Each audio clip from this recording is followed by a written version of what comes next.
It really depends more on, like, length of time, and, you know, every session is different. Listen, I'm not trying to give, like, you know, go play poker instructions here. Not that there's anything wrong with it, just this is a Magic stream. Let's start drafting. Alright, so the rare's good. It's definitely like an A tier, not an S tier. It's not like you can't pass an Ephemia, but it is a good card, very first pickable. Right next to it, we have Banishing Light also. Very, very first pickable. Again, a good card. Good quality removal that can exile anything. Not broken, not by any stretch, but a nice card to first pick. Very splashable removal. Single white and good in the late game. Mirror Shield is unplayable in my opinion. Threnody Singer is good, but nothing special. Not even close to Banishing Light and Ephemia. The best common in this pack is pretty bad. Probably Loathsome Chimera. So we're definitely not taking anything besides Ephemia and Banishing Light. There's only those two to consider.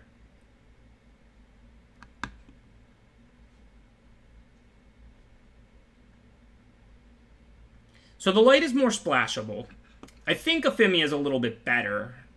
I think this is a close pick. I definitely wouldn't fault anybody for either of these two cards. The first two cards in the pack. If you're considering anything else, you're doing it wrong. I think I'm going to go with Ephemia, partially because it's a rare and I don't get to play with it as often, and partially because I think it's a little bit better than Banishing Light. I think it is the right pick. But you definitely could have taken Banishing Light there, and it would have been totally reasonable. Anything else out of that pack is a mistake. But Ephemia and Banishing Light, that's a close pick. Thank you, Clump BR. Appreciate the subscription. Yeah, so now it's an easy second pick of Mire's Grasp. I think even if I had first picked Banishing Light, I would still take Mire's Grasp. I'm not going to take Pious Wayfarer or Revoke Existence, so I'm not taking a white card. It would make the pick between Mire's Grasp and the second best card in this pack, which is Careless Celebrant, a little bit closer. I think Mire's Grasp is probably better than Celebrant, but if you have good sack synergies and want a good 2-drop, I could definitely see a deck where you might take Celebrant over Grasp. But given we first picked Ephemia, Mire's Grasp is on color. It's also an enchantment that goes right to the yard. It's just perfect synergy, so this is a super easy pick. I can try and mess with the ad thing. I'm not the best at this, but I'm not opposed.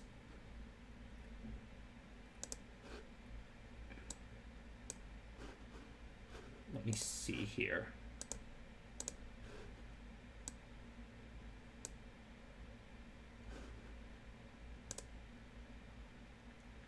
Oh, I don't think that moved it at all. I did try. I might mess with it again in a little bit. Okay, so yeah, Labyrinth is good, and of course it's on color because it's any color. This is another one of those rares, like A to B tier, not broken by any stretch, but it's a great pickup. It lets you get value out of your land slot. It makes it easier to play 17 over 16 in close situations and worry less about flood. LSV actually said this really well. You should pretty much never be cutting Labyrinth because you should just cut your worst spell for it. It's basically, it's a spell that also taps to add colorless. So if you're a deck that just wants 17 lands and only needs 8 of each of your main colors, you don't have to add an extra land to play Labyrinth, right? You'll just play it. You'll play 8/8 in Labyrinth. Let's say on the other hand, you're a 16 land aggro deck, and you really need 8 of both your colors. You have red-white 2-drop, you have red 1-drops and white 1-drops. You just need 8 mountains and 8 plains. You don't want to go to 7. Then just cut your worst spell and play 17 lands to play Labyrinth, because Labyrinth is a great combat spell once you have 5 mana. So Labyrinth is just a good card. It can definitely vary in how good, but it's just a good, solid pickup that allows you to get value as a split card that taps out of colorless and help you cast spells, and then also is a good spell in the late game. All right, now we got our first real choice. We could stay on color with Mogi's Favor. Well, our second real choice, Banishing Light Ephemia, was close. Or we could take Hoplite, which is a much better card if we end up heavy white. I know at this point we passed Banishing Light and we have no white cards, but it is only pick 4. I think there's a lot more upside in the Hoplite. Look, if we don't see white, we won't play Hoplite. If we don't get heavy white, Hoplite will be medium. But at this point, there was nothing else in that pack that we're going to miss. Mogi's Favor was the next best card. And Mogi's Favor is good, but we still have tons of time to pick it up. It has pretty heavy diminishing returns. So I think we want to take Hoplite. I mean, what if this pack just has Daybreak Chimera in it? You know, what if Daybreak Chimera is in this pack and there's no good black cards? Can you imagine passing Hoplite then for Mogi's favor, and then you suddenly have to take Discordant Piper over Daybreak Chimera? So remember, this is just kind of staying open. We're not moving into white now. We're just taking a powerful card and we're seeing what's in the next pack. Thank you, Jemka. Appreciate that subscription. And yeah, this pack doesn't really have much. I think Omen of the Dead is the pick. We already have a nice cheap 2-drop that they're going to have to kill. Omen of the Dead, the first one in your deck, is a good card. Okay, so now we actually have to make a choice again. This pack has a few cards that are close in power level, and of course we're not taking Libation. We're committed to black, but we don't have a second color yet, so we can take cards of any color, and we want to slightly prioritize black cards. This pack has Caryatid, which looks pretty good in this black-green deck. This could use its mana, this deck. It's got Riptide Turtle, which would also be a nice blocker if we do a blue-black control-ish deck.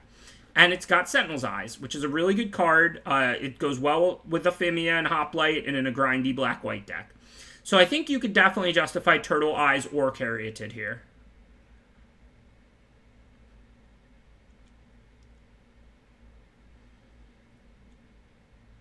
I think Sentinel's Eyes makes the most sense. This deck looks well positioned to be a grindy black-white.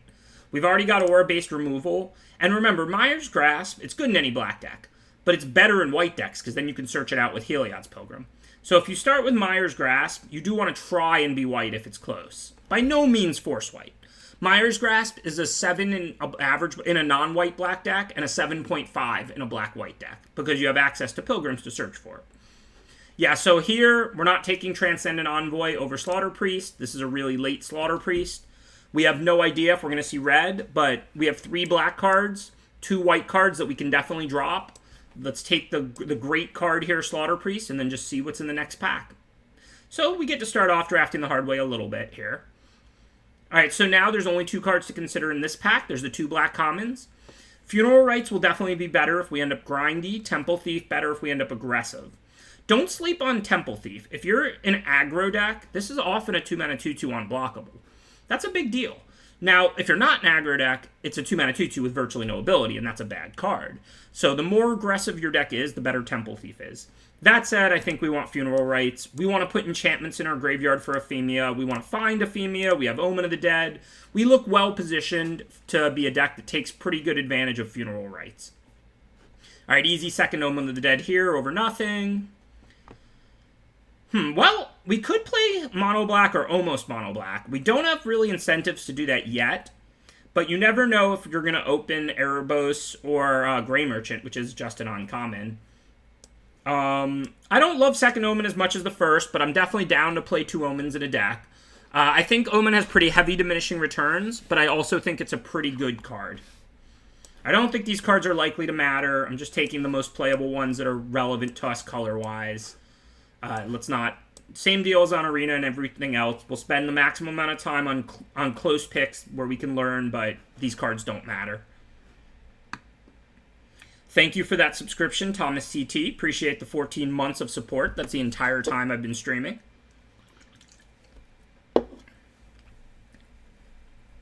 I mean, Nyx is okay, but I don't think that you want to play it. For now, we're certainly only committed to black. We're near 100% to play black. We have 5 black cards and a black-red-gold card. But we could definitely still play like black-blue and pick up this counter spell. We could play black-red. We could play black-white. We could play black-green. Who cares that we have 0 green cards? Like, we have 2 white cards, 1 red card, 1 blue card. So at this point, we're committed to black, and we're just going to have to see what we open in the next pack. Well, now we've got a decision. There's 2 cards in this pack to consider taking. I hope y'all know which 2 they are. This is a hard pick between 2 cards, but there's only 2 cards in this pack to consider. Black is our best color. We're seeing a lot of black. Grey Merchant would be quite good in our deck. But Nadir Kraken is S tier. Nadir Kraken is totally busted. Like, Nadir Kraken is you play it on turn 3, and if you untap with it, you win the game. So, like, Grey Merchant and Nadir Kraken is a really hard pick. Now, we saw no blue pack 1. If this rare was red or white, I would be a lot more inclined to take it. But Kraken is better than Grey Merchant. Let's not make a mistake here. Nadir Kraken is S tier. That is a broken card. It's not Ashiok, it's not Kiora Saga, but it is a broken Magic card. Grey Merchant is quite good in a heavy black deck. We do have this Underworld Dreams. If we take Gray Merchant, we could try and go like heavy to almost mono black. And it was just bad playables that came around late, though. I mean, I don't think there's necessarily a lot of people playing it blue at our table, but we saw no good blue cards all of pack 1. I think we got to stick it out with Gray Merchant. Black's the best color. We've been seeing heavy black. We didn't see much blue. I think we should stick it out. We even have this Underworld Dreams here. I know. It's not the exciting pick, but I think it is correct. But definitely you could take Kraken there and keep your blue option open. That's a totally busted card. I wouldn't say punished. I mean, there's a Vexing Goal. There's no black cards here either. So now what do we take? Sunmane Pegasus? There's no red cards really to consider. So yeah, it looks like Sunmane is a pretty clear pick. This is an overperformer. Sunmane is not a great card, but it's better than it looks. Once you have mana to sink into it, it attacks and blocks, gains 2 life a turn. It's a pretty strong card. Okay, so I think we're probably going to end up black-white. We do want to prioritize... I mean, Gary is not better than Kraken. Like I said, Gary, even in a heavy black deck, is quite good, but it's not better than Kraken. But that said, Kraken's double blue, and we saw almost no blue pack 1. So now there's Mogi's Favor and Temple. This is, again, a pretty close pick. One color on Temples are good. Don't sleep on one color on Temples. I mean, scry 1 for free, basically, for the cost of having a land come into play tapped and limited is nice. Hitting your land drop 3 because you scryed 1 can be the difference between winning or losing. Scrying a land to the bottom can be the difference between winning or losing. There's a lot of quiet value in these lands. Mogi's Favor is good too. I do want to get my first copy of it, but it's still early and we already have a Sentinel's Eyes, so I think I'm going to go with the Temple. Off-color Temples, unless you're one color, are dicey, but like one color on Temples are good. This is just a comes into play tap plains if I don't splash blue. So this is not an off-color Temple. This is just not a dual land. The Temple of Enlightenment, if I play black-white, is just comes into play tapped plains. Alright, so this pack doesn't have anything good for us, but we could use a Lampad. This is a fine card. I don't want second Sentinel's Eyes over Lampad. We just picked up several white cards that are pretty good. I'm not going to lean back towards red unless we get some stronger reasons to do so than a red Omen. Again, I definitely don't feel like we're seeing the most here in Pack 2, but remember, Pack 3, you should always expect to go more like Pack 1 than Pack 2. We're pretty committed to black-white at this point. Soul Reaper is the pick, even if it's unexciting. Whoa, so now there's 2 cards I want, Maher's Grasp and Elspeth's Nightmare. These 2 cards I often find close. Let's take a look at what we have. So they both are enchantments that go to the graveyard, so they both work with Ephemia. Other than that, no particular synergies.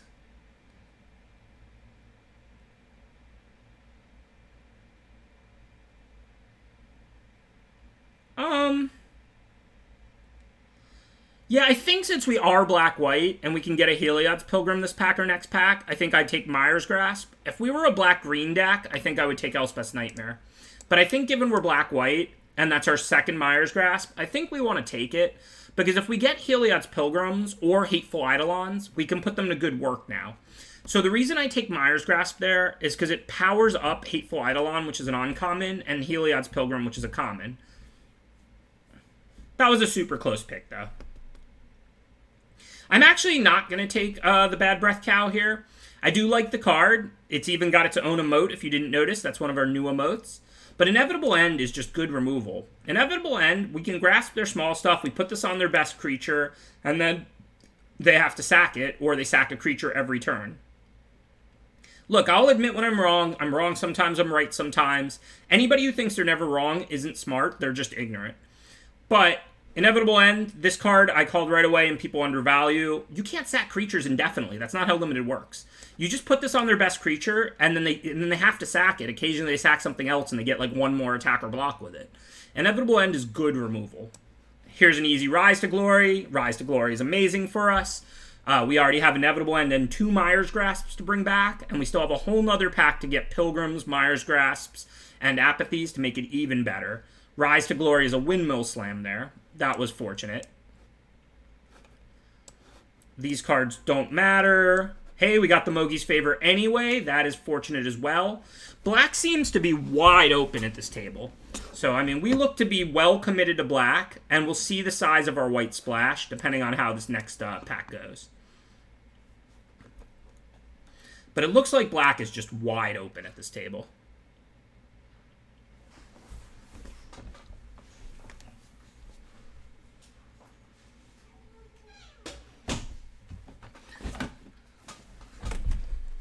Alright, Unknown Shores. If we do end up needing to do some kind of a blue splash, we've got that Temple. Let me grab that Shores just in case.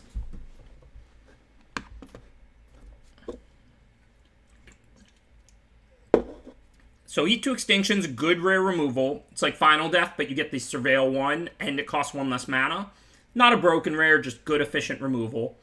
As far as the rest of the pack, there's the Liar, which is worse than Eat to Extinction once you have a color. Entrancing Liar and Eat to Extinction is a pretty tough pick one, pack one, in my opinion. But once you're black, it's easy Eat to Extinction. And there's nothing else close. So this is an easy Eat to Extinction. Haktos is busted, in my opinion. Sometimes it trades down, but other times it single-handedly wins the game. But of course, you have to be red, red, white, white, and we're almost mono black, so that's not in consideration. And like I said, the Liar and Eat to Extinction, that's a pretty close hard pick one, pack one, because the Liar's colorless. But since we're an almost mono black, heavy black deck, there's no decision. Eat to Extinction is just better than Liar if you're not considering the fact that Liar's colorless. So let's take this Eat. Hey, there's a Pilgrim. That's a Windmill Slam for us. We have Aspect. We have Inevitable End. We have Double Mire's Grasp. We have a ton of auras. And we have Rise to get them back. Heliod's Pilgrim is just an excellent fit in our deck. Per First Intervention, of course, is better, but we're not thinking about splashing for it. It's just an X kill a creature card, or X to the player, sort of, with the Elemental token. It's a good card. It's first pickable. It's A to B tier, not S tier. Not worried about passing it. Okay, now we have another close pick between two cards that are both quite good for us, Pharika Spawn and Timurit. Definitely, we found the open color here in black, and we're rewarded for playing heavy black, and we'll just touch in a few of these white cards that go really well in our deck, like Rise to Glory and Pilgrim and Sunmane. So, we can play a lot of black sources in this deck. So, Timurit is going to be quite good. Now, Spawn is good, too. As far as our current escape, we don't have much. We don't particularly put cards in the yard, but enchantments go there. Ephemia may exile them, but we're probably winning if that's happening. We have Favor and Sentinel's Eyes, but we may not even play Sentinel's Eyes, given how light white is in this deck. So, I'm not sure what to take. I think it's Timurit. Given we're going to be really heavy black, I think Timurit is probably better than Spawn in this deck, and we're not particularly good at milling. I think it is a close pick, though. I think the people saying it's not close are definitely wrong, but I don't think taking Spawn would be definitely wrong. In my opinion, that's a really close pick. But Timurit's pretty powerful. You shut off all your opponent's escape, you gain a bunch of life. It's a 2-mana 2/5 in this deck. Look at how heavy black I am. It also feeds Black Devotion for Grey Merchant. And good 2-drops are just hard to come by. But I do think that was a close pick. I think if you wanted Spawn because you love Spawn, no big deal. You could take Spawn there. Hero over nothing. I don't think Hero's particularly good in our deck. Just take it because there's nothing else in the pack. Spawn is considerably overrated, in my opinion. That's not to say it's bad, and this is really important that I say this. Spawn is a good card. You can first pick a Spawn, but it's not broken. It's about on par with like a Mire's Grasp or something like that, and a Timurit. All 3 of those cards are pretty close, in my opinion. Yeah, Hoplight's probably going to get cut too, you're right.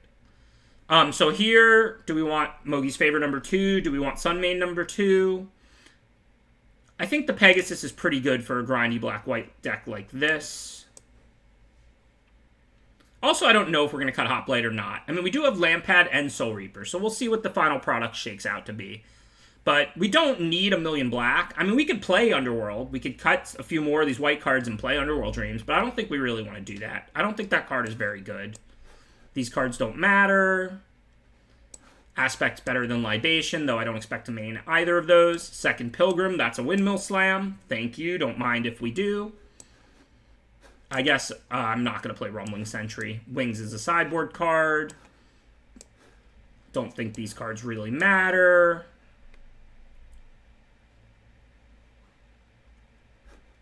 So it doesn't look like we're going to be cutting much of anything. This is a 17-land deck. This is 21, not counting the lands, so we're going to be putting in 2 more cards. So it looks like second Soul Reaper, maybe, as well as Aspect. I mean, Aspect's a good card in a grindy deck. We don't really have anything else on the board. We have plenty of removal. We don't need Libation. That looks right, unless we see anything better. Wow, nobody at our table is playing Black-Red, that's for sure.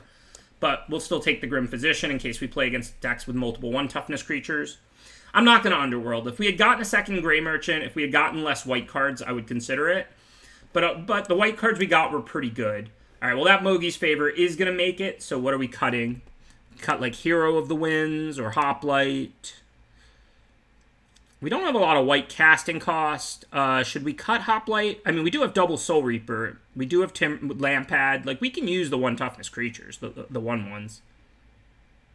Yeah, this is a grindy deck. We're going to be killing things. We're going to be hitting in the air and giving lifelink. We're going to be making them discard.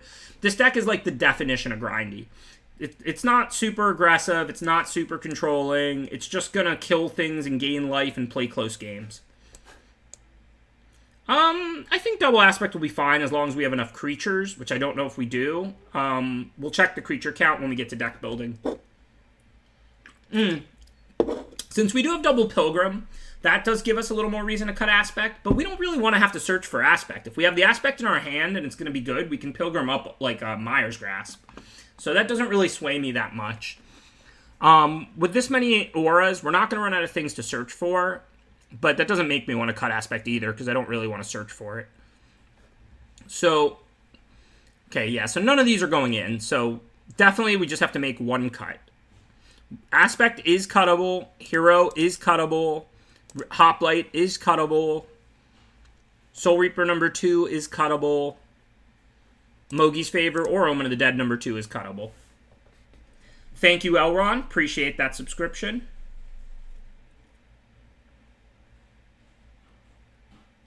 Hoplite is unexciting here, but if it makes 1/1/1 when you have nothing else out, that's a really bad card. If it makes 2/1/1s, it's not that bad if you can use the bodies. Remember, we have Lampad and double Soul Reaper here. I think that Hoplite will be substantially worse in this deck than it is on average, but that doesn't mean you just have to cut it. Thank you, YDeve. Appreciate that subscription. Well, that's awesome, YDeve. I definitely appreciate the support. Thank you for the compliment as well as the subscription.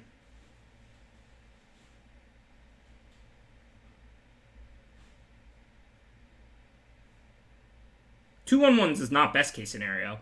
We could have Pilgrim, Sunmane, we could Rise to Glory, and then play Hoplite or whatever. I mean, it's... Again, I'm not saying we can't cut Hoplite. Maybe we should. We can sink our mana into Omens and Mogi's Favor and Timorant and Soul Reaper.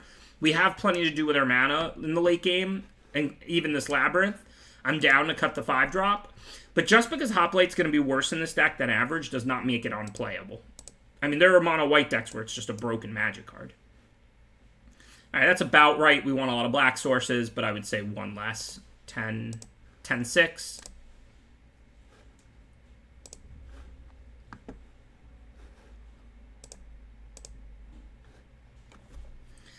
Thank you, Magic Isadora, and thank you, Chesapeake. Appreciate the support for the stream. I don't think Underworld Dreams is really doing enough for us. Like, we still have 6 planes and a Labyrinth, so it is black, black, black. That's a pretty intense casting cost. And we only have 1 Gray Merchant. Had we gotten, like, a second Gray Merchant, I would cut, like, some of these white cards, play, like, Underworld, and play, like, another black source or 2. But as is, I don't think we want to go that route.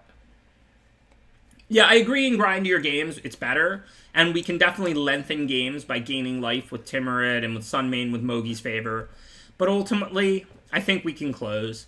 We have Gray Merchant, we've got a fistful of flyers, we can make them discard. I don't think this deck wants to play Underworld Dreams. It's not far out, but I don't think it would be right.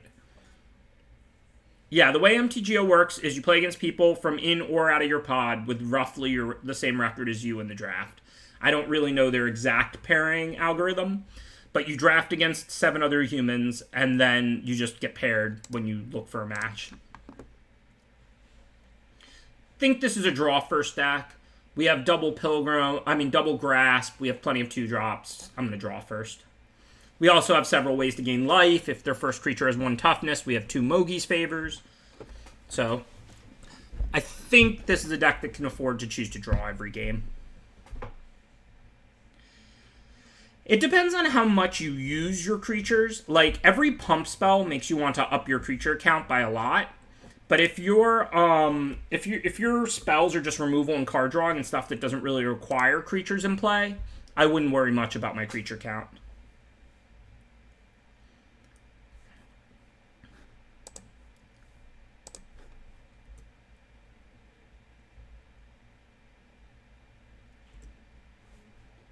Thanks, F2 Pengineer. Appreciate the support. Welcome to the Generous Gifting Subs channel. Definitely something that's really blown me away is how many subs have been gifted out in this channel, and thank you for joining the generosity.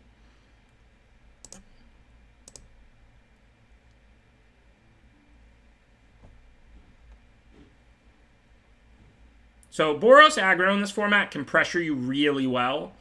If we don't board down a little, I'll probably choose to play if I lose this game. But I might choose to draw because I might board in a couple Grim Physicians and just kind of bring down the deck so that I kind of stoop to their level.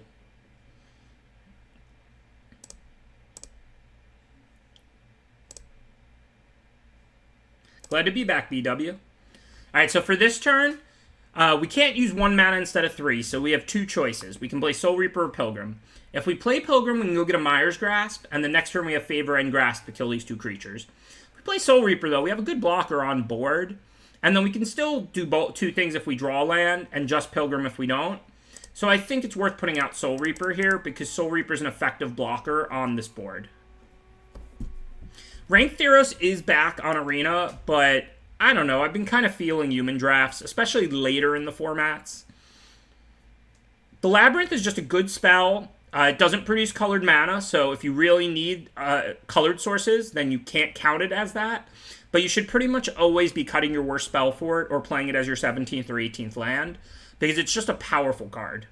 It's still a split card. It taps to add colorless, helps you cast things, and then it's just a good mid to late game spell. Prevents double blocks, it stops your opponent's biggest creature. It's just a really effective land.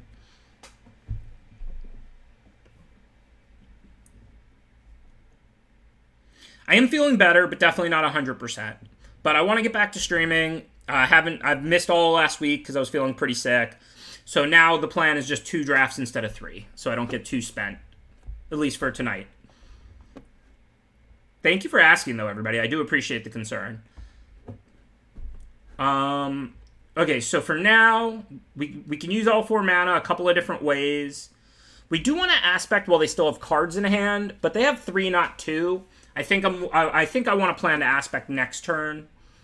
I think for this turn, the best we're going to do is probably Pilgrim. Maybe we just slap down Hero, because we do want to have a good target for aspect next turn, and Hero is a great target for aspect. Has a lot of toughness. It's probably not going to die. But what happens if they put, like, Blessing on their Hero, the red Blessing? They'll deal 4 to my Hero. I'll have Soul Reaper to block with. This will be a 3-1 first strike, can't block that. This will be a 3-3, can't block that, or 4-3. This will be a 4-4. Yeah, it's going to go really poorly for me. I don't think I can do that. I think I fall too far behind if they have that. So let's just play it safe because we have a handful of spells. Clear one of their 3 creatures and play Pilgrim. Eroa's Blessing, the red aura, it would just be such a big blowout if I spend my turn casting Sunmane or Hero of the Winds, and then they put that on their Hero of the Pride. I'll have no blocks, I'll have to take like 10 damage, and they'll kill my 4-drop. So I think we have a good hand, we have lots of ammo. I think we just want to play this a little bit conservatively here. Clear one of their creatures, get another body in play. We can definitely take a hit for 3 from the Glory Bearers, no problem.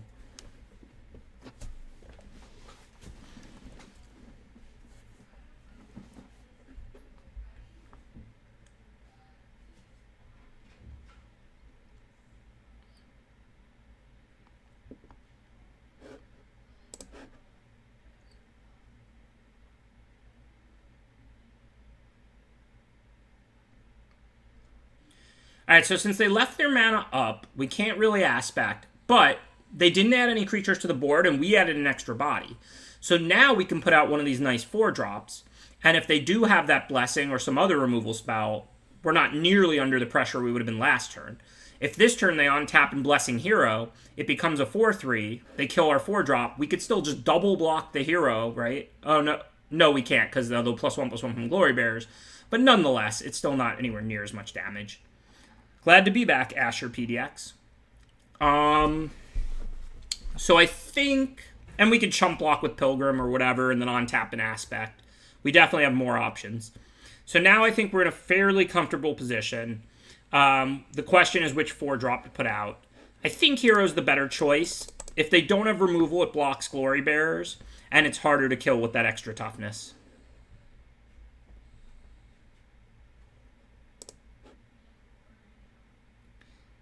Honestly, thanks again, everybody, for the concern. I mean, like I said, you know, when you take off a week and you're sick or whatever, you know, I appreciate the people getting the concern.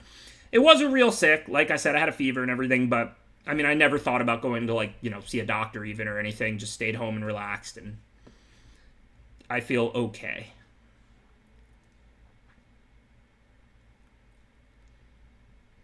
Okay, so now we have a choice. We want to use Eat to Extinction on Dream Shaper, but we also want to aspect them while they have exactly 2 cards in hand and are tapped out. If they activate this once, what's going to happen? They're going to be able to sack one of these 2 and get, like, a random permanent from the top of their deck. That's not that scary. Like, how much are they really upgrading Hero on average? Yeah, I know it's possible. Thurkle. I mean, it is what it is. On the other hand, I'm going to take a hard hit. I'm going to take 8. I have no block if I put the aspect on the hero and attack. But I am gaining 2 lifelink, and then I would take 8 back. So that's only 6 damage, and I'm at 15. So I think we definitely want to get these last 2 cards out of their hand here. I guess I don't have to attack, and then my 1/4 can block their 3-power creature. But remember, because of the +1 here, I'm getting in 2 lifelink, and then I'm only taking 3 back. And I don't really want to block with this flyer because it's got lifelink. So I think we'll just clear their hand. And then hit for 2.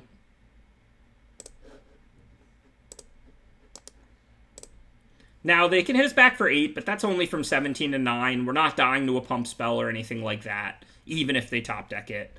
And then next turn, we'll see what we draw. We have Eat to Extinction to deal with Dream Shaper. We got a Mire's Grasp to kill something small. Let's just see what they do this turn.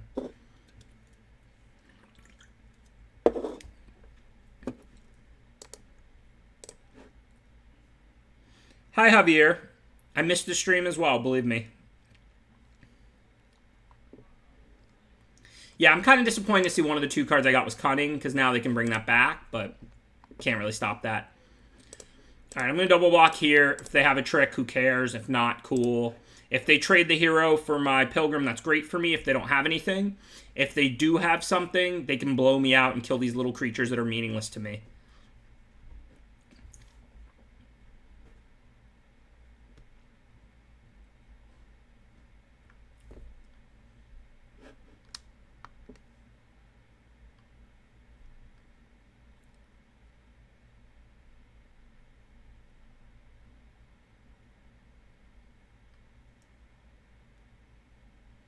If I got an invitational card, what would it be?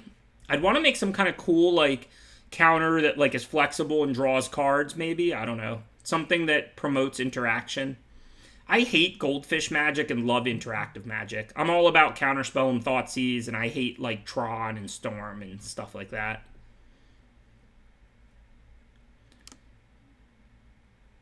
Okay, cool. So we drew a land. Think things are pretty straightforward now.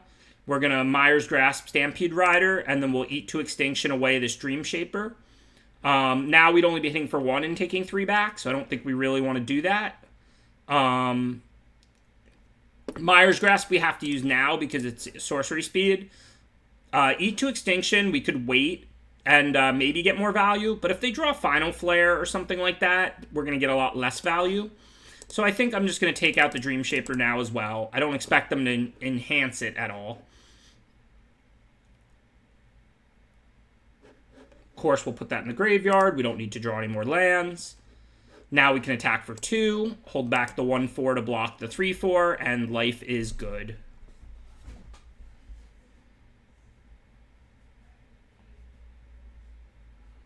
Yeah, we got a bit lucky, but remember, if they had sacked Indomitable Will, the board would be exactly the same, except they would have a Hero of the Pride out, a 2/2. What was that Hero of the Pride going to do?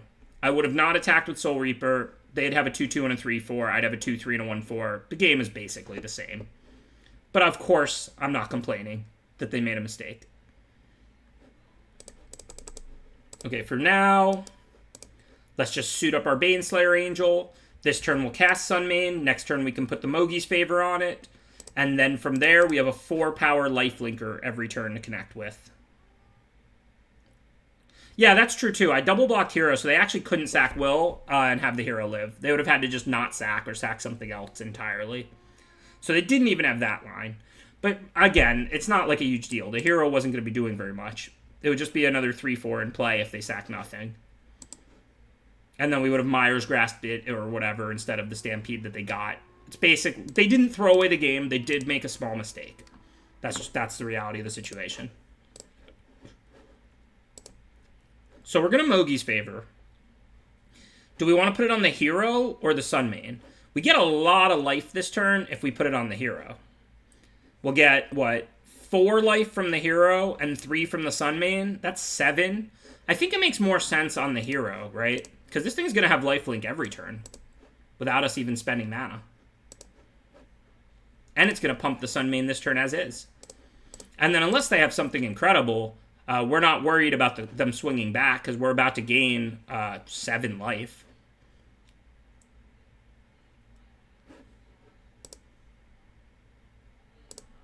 Florida versus DC and what? Where place to live? I mean, Florida's always going to be home for me because I've lived here for 34 of my 36 years, and I have all my friends and family and everything here. The DC area is nicer than the South Florida suburbs if we're just talking about infrastructure. I'm not going to lie. Oh yeah, I forgot. I'm playing against an aggro deck and I'm on the draw. I probably should bring my deck down a little like I talked about. Take out the Grim Physicians, take out like a 2/3 and one of these slower cards like an Aspect, and that looks much better against a Boros aggro deck. Take out one of the situational kind of slow enchantments, but the other one's nice to have around to help close with the Pilgrims, and then one of the 3-mana 2/3s. Bring in a couple 1/1s that actually block 2/2s just fine.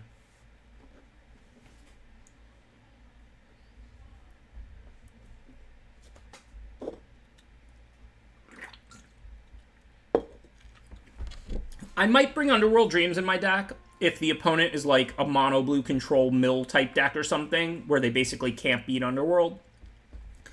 But most people are going to be trying to attack you, and Underworld's a pretty bad card.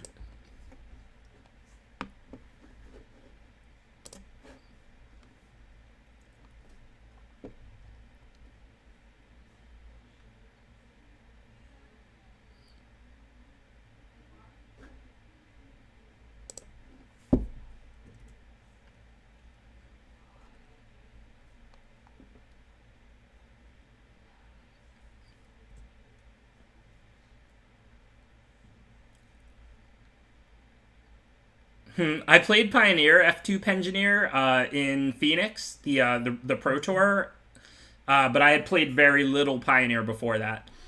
But I worked with Efro, and he just basically, the testing was me trying things out and him going, Breach is busted, and he was 100% right, Breach was busted, and I played it to a 9-6 finish in Phoenix.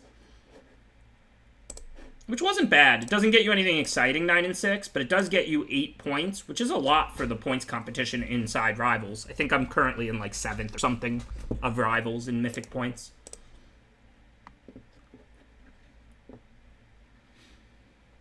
The rarity as a tiebreaker, I mean, for science, quote-unquote, as in you're trying to learn it and you get to see the card less often. So if it feels extremely close and you're doing a draft online or something, not like in the Pro Tour, that makes sense.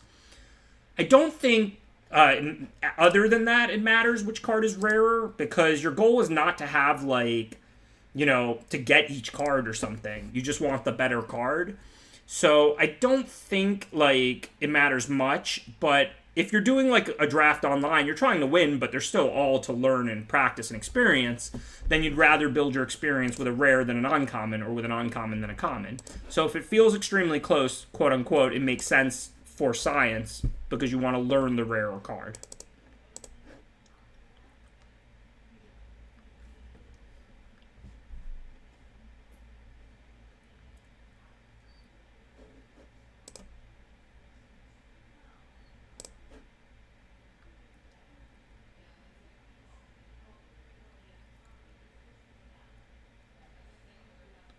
Yeah, I'm saying there's not much value there, Alu Cardio.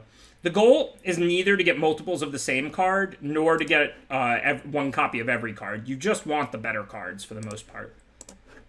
There is some small diminishing returns on additional copies of a card, because it makes you like easier to sideboard against, and things like that.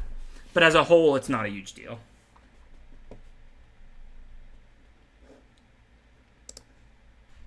What was the opponent talking about? They said, come on twice in a row. I don't know. Their draw was pretty good last game, and I'm sitting here stuck on 4 lands, no white. I guess they're complaining because they only have 3 lands, and they're stuck on that. Okay, but my draw is far from perfect, too.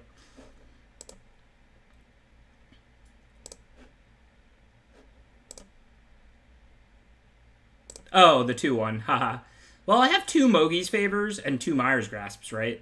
And 2 Pilgrims or something. So pretty likely to happen. Okay, so I'm glad they played that because now we can eat it, and then hopefully we'll be able to dig up a Plains.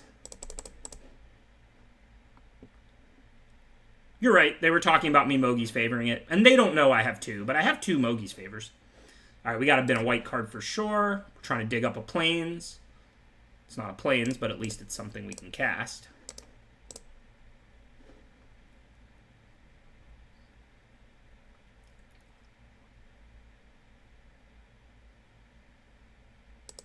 Oh, that's awesome to hear, Iron Snail. Good job.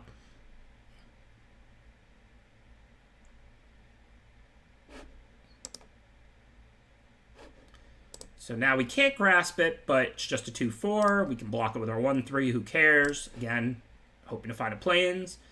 No Plains, but they are tapped out, so let's get 2 cards out of their hand while we can safely land this, and we know they're holding all spells because they've been missing land drops too.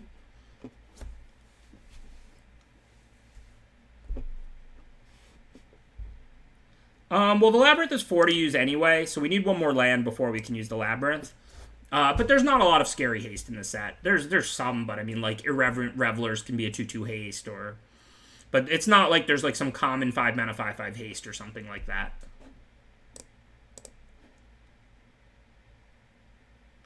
Yes, Rise to Glory does get around Hexproof, yep. It's pretty weird, but it does.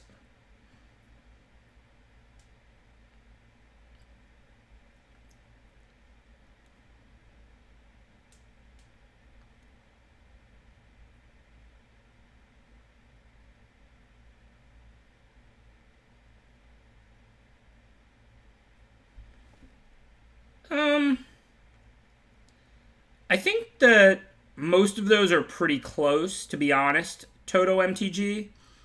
If I opened a pack with literally all of them, pick one, pack one. I don't know. Apathy might be the best of them. I mean, they're really all pretty close. I think the green fight one is the worst of them, but it's still a good card. And I think Apathy is probably the best of them. Alright, so we got our white source, but it comes into play tapped. See what we find. Don't need 1/1s at this point in the game. I boarded that in. This way, if the opponent had a good draw with 2/2s and 2/1 first strikes on the play, I'd have 1/1s to throw in front of them. But at this point in the game, we can bottom any Grim Physicians. I was sick last week. I streamed the week before that. The week before that, I was in Phoenix. But, you know, thank you to everybody who sticks around, who comes around. Like I said, if we're going to do this for the long haul, I'm going to have to take vacations and weeks off sometimes. And as I've said before, I don't think streaming while sick really serves anybody. It's not just me. I don't think it serves you either. I understand a lot of streamers might need the income from that night, so they might have to do it, and that's just an unfortunate situation, and you might want to support that. Support them if they need to do that. Like, I'm okay, I'm comfortable enough financially that when I'm sick or when I don't feel like I can do a good job or I'm overwhelmed or stressed, I can take a week off. I can afford to do that. And I think overall, I'll bring the highest quality product to you whenever I'm online and be able to stream indefinitely, forever, if I take weeks off when I need them. Last week, I really was sick. It wasn't like any sort of, like, just wanting a vacation or anything. I streamed the week before, and I would have streamed last week. Like I said, I was literally running a fever. But nonetheless, that's my general philosophy. I am feeling mostly better. But my general philosophy is going to be, I'm in this for the long haul. I want it to be healthy. I want it to be sustainable. Plus, I want you to know you're going to get very close to my top quality level stream whenever I'm online. So if I feel like I can't do a good job, very close, not perfect, but very close to my top quality stream, I'm just going to take the day off. That's what I think best serves the Magic community and helps make it sustainable for myself. Okay, so what are we doing here? We can't interact with the 3/6, but we don't need to. We're at 18. I mean, I have no idea whether it was coronavirus or not. I didn't get tested. I barely left the house last week. It was probably the flu. There wasn't that many cases of corona in the U.S. 2 weeks ago for me to have gotten it. I mean, at this point, if I'm recovering, it's probably better for me if it was coronavirus because I don't think you can get the same virus twice. But, it was most likely just the normal winter seasonal flu. Okay, so what are we doing? What are we doing now? We could play Hero, and then we could Rise to Glory, and we could land, like, Aspect on it if we want to, and bring back Sunmane. That looks pretty good. We could play Pilgrim and go fetch up, but we don't really have much to fetch up. We've got our Aspect in the yard, Mogies, 2 Grasps, Inevitable End. We may not even have any more auras, which is crazy, because we have, 5 of them or something. I think I have one more Mogies Favor I could search out. But Hero of the Wind looks right to me here for sure. Actually, wait a minute. They have exactly 2 cards in their hand. We could bring back Sunmane and Aspect right now and get the last 2 cards out of their hand.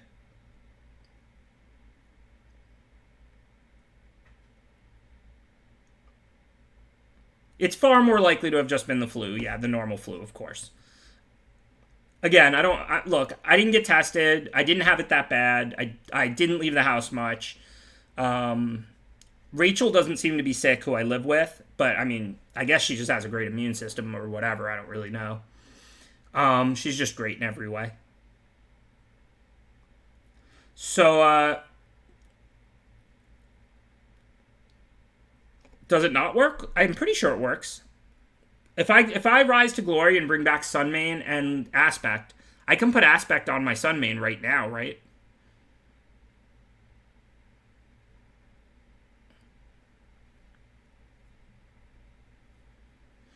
Yeah, it works. So, I mean, the Hero is a better target for the Aspect, but with the opponent basically tapped out with just a white open and exactly 2 cards in hand, I think we just want to get those last 2 cards out of their hand, right? Feels like this almost has to be the correct turn. We use almost all our mana. The opponent can't interact with us. They just have a white up. And we get the last 2 cards out of their hand with them holding exactly 2 cards. And they miss land drop, so we know both the cards in their hand are spells, almost for sure. So how do we not take the last 2 spells out of their hand while the coast is clear?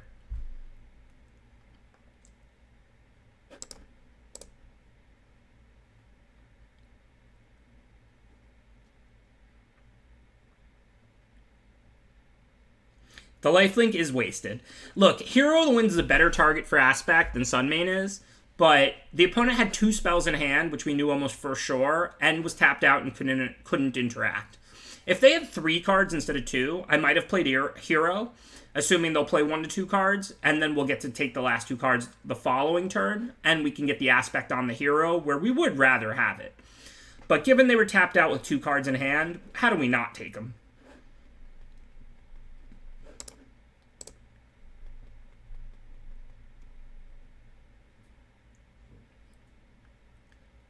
And now we can also, Pilgrim up Mogi's Favor, and then we can start building a Baneslayer here. Just a giant life-linking flyer. Gain a lot of life. Sounds good to me. If we draw a land, we can play Hero in this Mogi's Favor out of the yard. If we don't draw a land, we'll play Pilgrim in this Mogi's Favor out of the yard.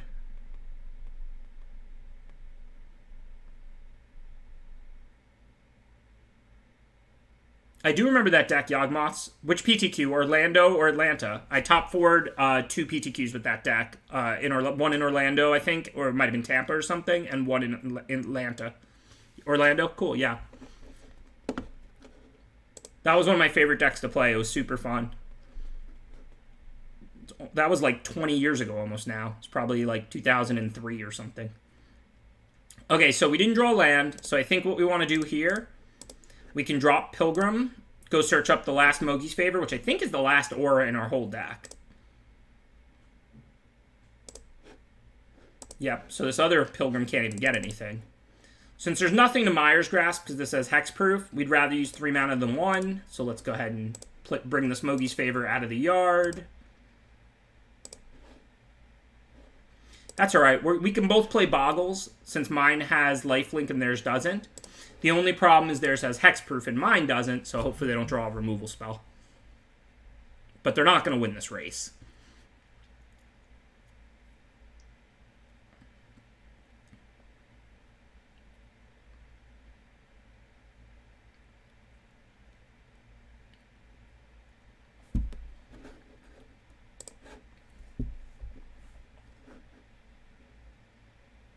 Alright, no real decisions here. Put the other favor on the lifelinker. And then we put down one of these 2 creatures. I think the Sunmane makes more sense. Because if they do draw removal for this Sunmane, we can just build this one up, and its own ability can get lifelink. And the lifelink here is key. That makes the damage they're doing us irrelevant every turn.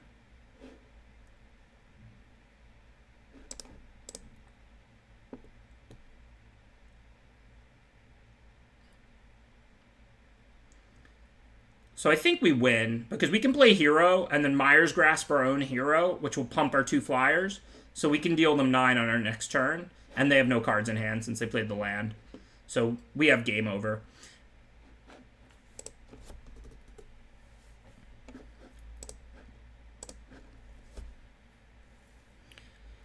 You don't do it often, but hey, once in a while you might want to Mire's Grasp your own card, right? If it's a hero and it's pumping your team for lethal, then it's probably right.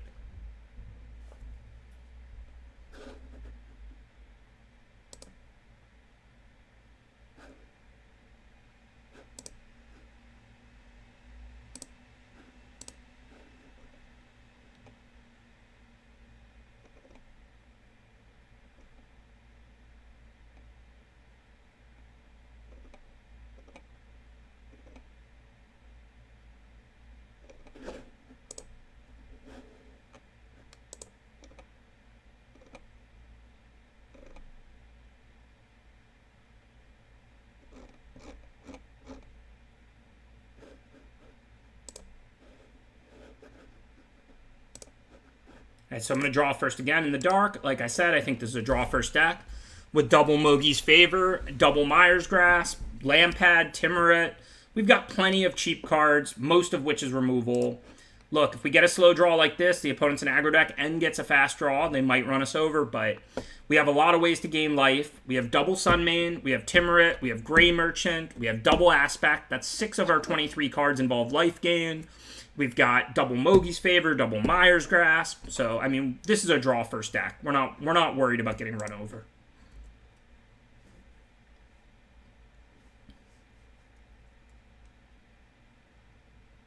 Early stream.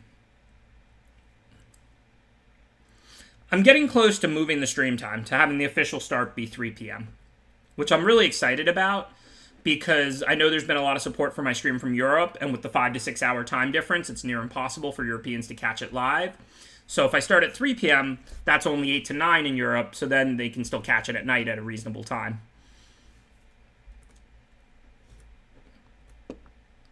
For now, we have nothing to do, so I guess we have to Funeral Rites. Funeral Ritesing when you have a full hand here isn't great. We're going to have to discard a card, but our other choice is pass the turn and do nothing, so it's not really a choice. And then I actually don't really want to discard any of these, but I guess I can let go of a land. And we don't have any double white cards, right? So I'm going to let go of the Plains, because we have Timurit.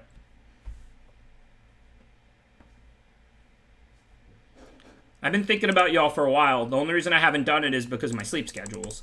But I'm working really hard to be just getting up regular in the AM, not staying up late playing poker. If I play at night, I just come home a reasonable time. And so, you know, it is something I'm looking forward to doing. I appreciate it. I know there's been a lot of support from Europe.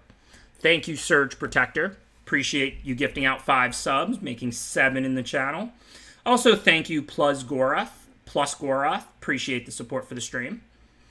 Okay, so for now, we probably want to Vigilance and Lifelink and then play Timorite this turn. But I don't think we want to start out by doing that because they might tap it. And we don't really need it untapped. So let's go to combat, see if they tap it or not.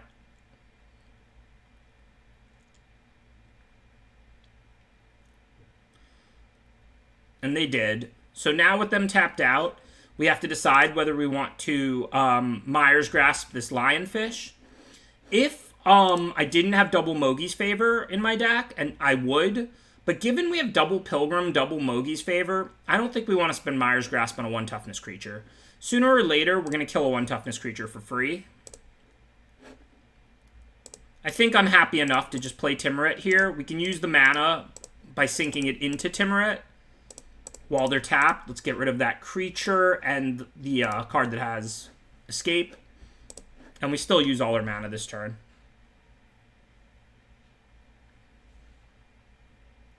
Well, thank you for supporting it, Surge Protector. Like I said, you know, it's brought to you by all of you, so thank you for your support. And, you know, I have to make real-life decisions sometimes when I talk about streaming, not making a lot of money, but I am very grateful for how much support for my stream there has been from the community. It is truly incredible. And it was not expected. I really, really, really do appreciate it. Okay, for now, same as last turn, let's go to combat, see what they're going to do. If they let me attack, I'm probably going to end up giving this lifelink, but I don't need it untapped. And if they tap it, I don't want to waste the mana on it. Okay, so if I want this Timorite to live, I can actually double Omen of the Dead here at instant speed, and it'll get up to 4 toughness. But then I'm kind of throwing away both Omens. Probably better off just letting them get their Scry 1, and then I can Omen it back and just replay it immediately, right? Thank you, Shade of Duck. Appreciate that subscription. So, just let them kill it. This way we only use 1 Omen instead of 2.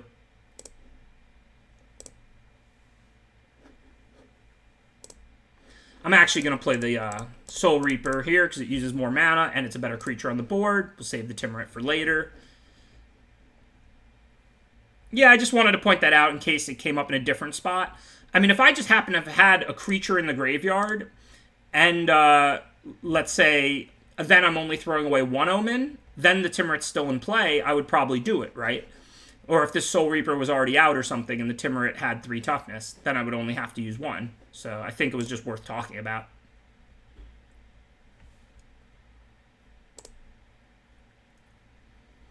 But again, I'm not too worried. This game's going extremely well. This is the exact grindy game we want to play. Now there's a creature that I'm happy to Myers Grasp. We still have the Eat to Extinction in case they draw something busted or big.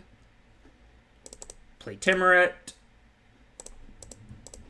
Lifelink and Vigilance, because now they're tapped out and they can't tap it. And we used all our mana. We gain life. We deal damage. Life is good. I like Arena better too, Dionzies. If they get 8-person human drafts, I can't imagine drafting on Magic Online, because Arena's a better program. But right now, I'm kind of feeling these human drafts. So there's the Mogi's Favor.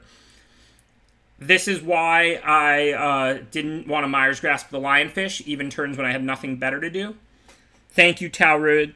And yeah, I know it's harder to read the cards and all of that, and the overlays don't work. Thank you, Or Scout, by the way, for subscribing. Sorry I missed that. I appreciate that you've subscribed for 11 months, almost the whole time I've been streaming. So when the set first comes out, I'm probably going to mostly use Arena, and then I'll probably switch to Magic Online halfway through the set for human drafts.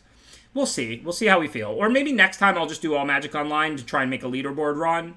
if that's what y'all want. This is the kind of stuff I'll be asking about in the Discord. Like, I don't use the Discord a ton, but this is what I have it for, so that I can go in and ask the subs, hey, y'all want me to try and climb the Moto leaderboard? Y'all want me on Moto? Y'all want me on Arena? You know, get some feedback on the stuff that I'm cool with either way. Okay, so let's Mogi's favor up this lionfish, see if this is going to work or not.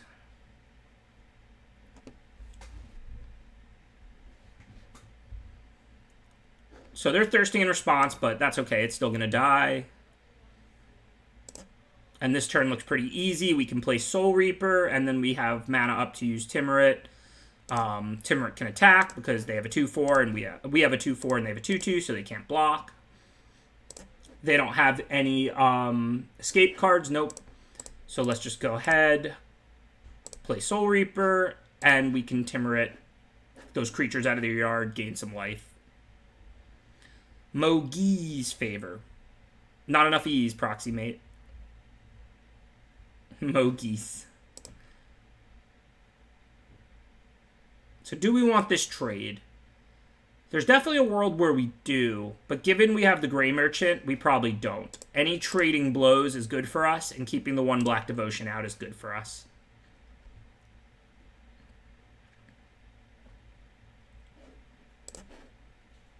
Alright, let's go ahead and zap those creatures out of their yard, gain some life. Don't mind if we do. Timurit's such a strong card.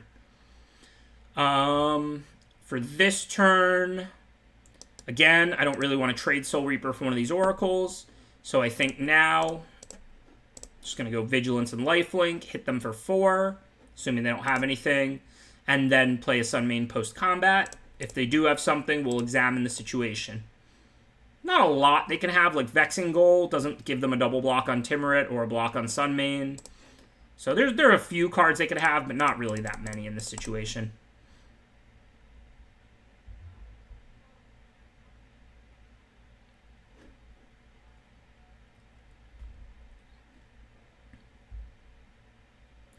I wonder what they're splashing white for. Or splashing blue, maybe, if they're just a red-white control deck. It's kind of interesting. They've played 2 Fateful Ends, 2 Thirst for Meanings, and they have 2 Plains in their yard and 1 in play.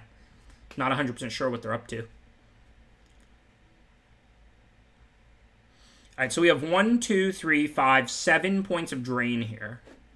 But they still have their 3 up, so there's no guarantee that's going to resolve this turn. We do have a few other enchantments left. Not a ton, but a few.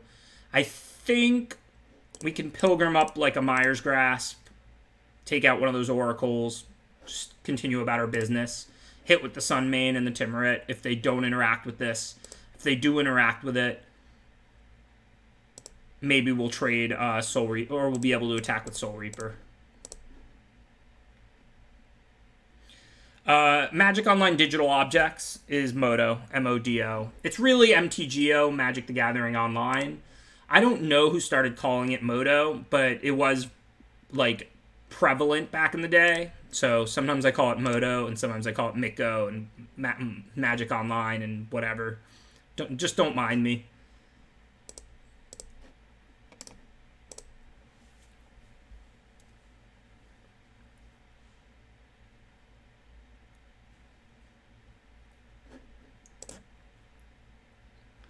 Okay, so they're a 3-color control-ish deck. We saw double Fateful End, so we want to take out expensive cards that don't match up well against Fateful End if we can. Like these Sunmanes, these Soul Reapers. We also saw double Thirst, so we actually might want Underworld Dreams against them. They've got removal, they've got card drawing. Underworld Dreams looks really good against their deck, to be honest.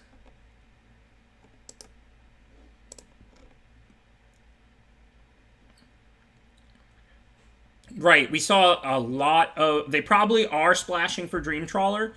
I don't think Underworld Dreams is great against Dream Trawler. Like, who cares if you're nugging them for 1 when they're drawing extra cards and have the Lifelinker out?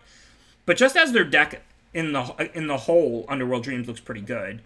So I think we do want to go that direction. I think I like Sentinel's Eyes to get us that extra point of toughness, because we saw double Fateful End. Libation looks okay. Not great, not horrible. I think We want to take out some of these, like, 3 toughness things that just die to, their burn. Definitely don't want to take out a hero. We didn't see anything that dealt 4. Maybe, like, a couple of those out. A little bit of that in.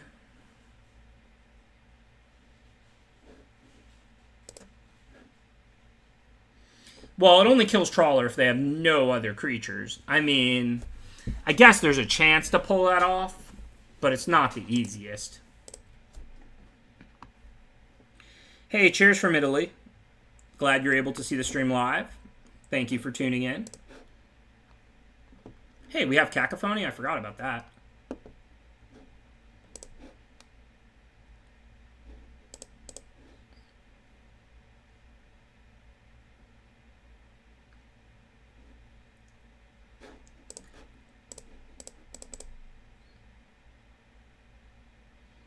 Pretty bad overall hand. It's unfortunate that Oracle has that exile ability, or this would be a good spot to trade and then omen it back.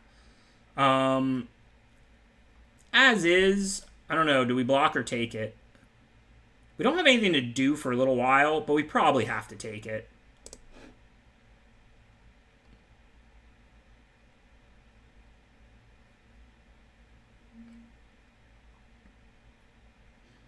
If they play a 1 toughness creature, it's pretty good for us. We can Mogi's favorite.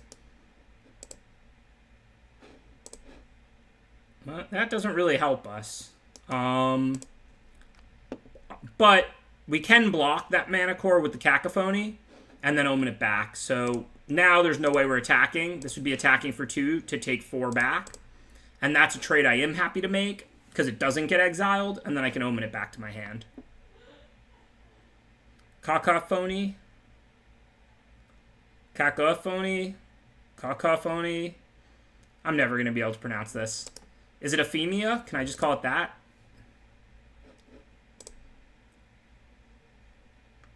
So, I'm not super happy about this trade, but given the Dreamstorm mana core, it still could be right to block, because otherwise they can just ping this by playing a spell on their turn.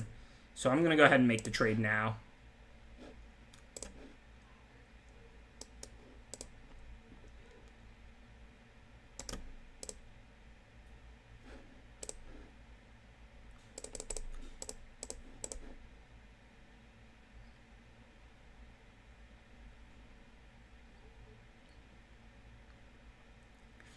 So here, if they attack with both, we'll be trading Sunmane for Dreamstalker. We can always omen it back.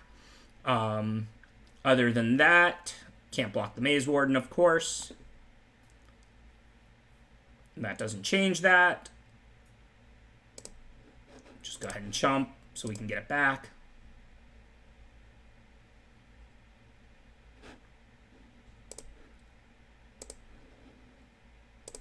No real choices here. We're not in a position to be underworlding them yet. Part of the problem with the card, it's not a good last play. You have to get it out right away, but then you'd rather play creatures in the early game. Like I said, it's a pretty bad card. I mean, I think it's right to bring it in. We saw Double Thirst. We saw Tormenting. We saw lots of card drawing, but it is a pretty bad card overall. So if we take it, they can deal me like, what, 10? But we can hit back for 4 lifelink and get 2 cards out of their hand. So I'm not sure what we want to do now. I guess I have to take it because I want to land Aspect. We could block in future turns. Thank you, Captain Vlad Teps. Appreciate that subscription.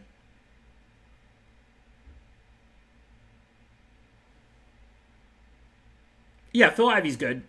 Phil Ivy, I don't know them personally, but they're always on the leaderboard. They're just a grinder for sure.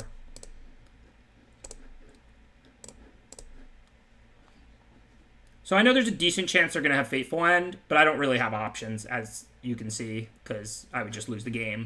So we have to go for it. It's probably not the poker player, sadly.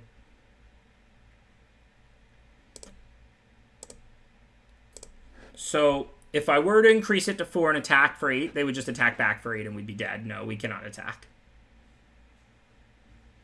But we can still stick Mogi's favor here on it. And it's not that bad on board. Hero of the Nyx. I'm not saying this is going to go fine. They might have found a Fateful End or something. If they didn't, we can trade with the Maze Warden, take 4, see what we draw. We get the 4 right back.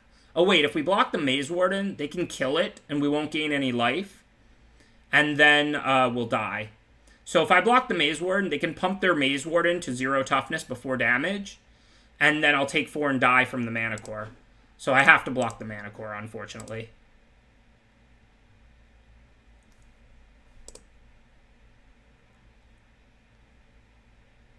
So if we sack the Omen during our upkeep, we get to scry 2, and then we can find one of our Mire's Grasps, or one of our Heliod Pilgrims for Mire's Grasp, and then just slap the Pilgrim in front of the Maze Warden. So I think we want to do that, because if we draw a land, we lose. Let's see if they do anything else, and it looks like we need to double spell. That may change it. So we're at 2. If we spend 3 mana scrying, and then we find like a Mire's Grasp for the Maze Warden, we die. So now we can't scry during our upkeep anymore. Okay, that's a good draw, though. We're still not in good shape, but that is a good draw.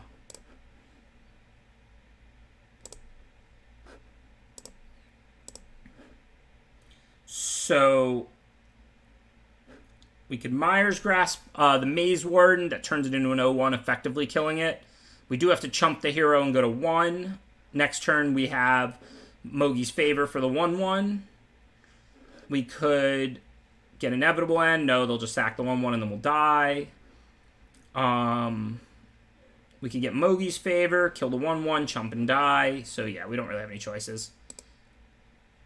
And then we can put Mire's Grasp on either the hero or the Maze Warden. I think the Maze Warden makes more sense. It's a much bigger threat if it stays in play.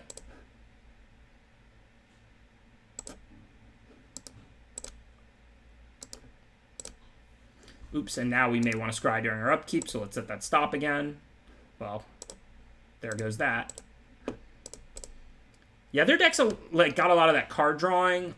It's got some aggro stuff, too. It's kind of weird. They're like a 3-color aggro deck. Like, they probably have Dream Trawler and a bunch of card drawing. I don't really know what the deal is. Underworld was probably going a little too far. I think I'm going to choose to draw against them. So I don't think I want Underworld. Let's just put Soul Reaper in, and we'll choose to draw. And hopefully they won't really curve out with a 3-color beatdown deck. We also just had a pretty bad draw last game. I mean, we have Mire's Grasps. We have Mogi's Favors.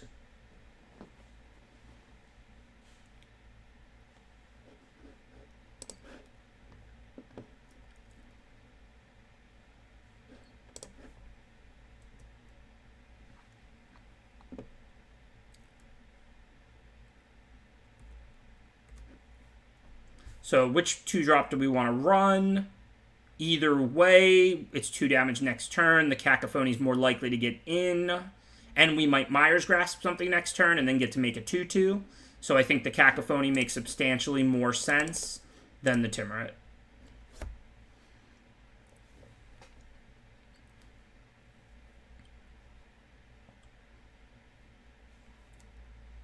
And of course, if they kill it, we can always omen it back and then replay it. So that's not really that bad a situation for us. All right, first let's attack. We're not scared. In fact, if they had a Vexing Goal, I'd almost be happy. We would just trade and then get it back and replay it. Assuming they take it, we don't really have any choices. We'll just play Timurit and pass the turn. Hopefully it won't get Deny the Divined. I don't really care if they Fateful End one of these because of the omens. But I hope they don't get exiled because then I can't get them back.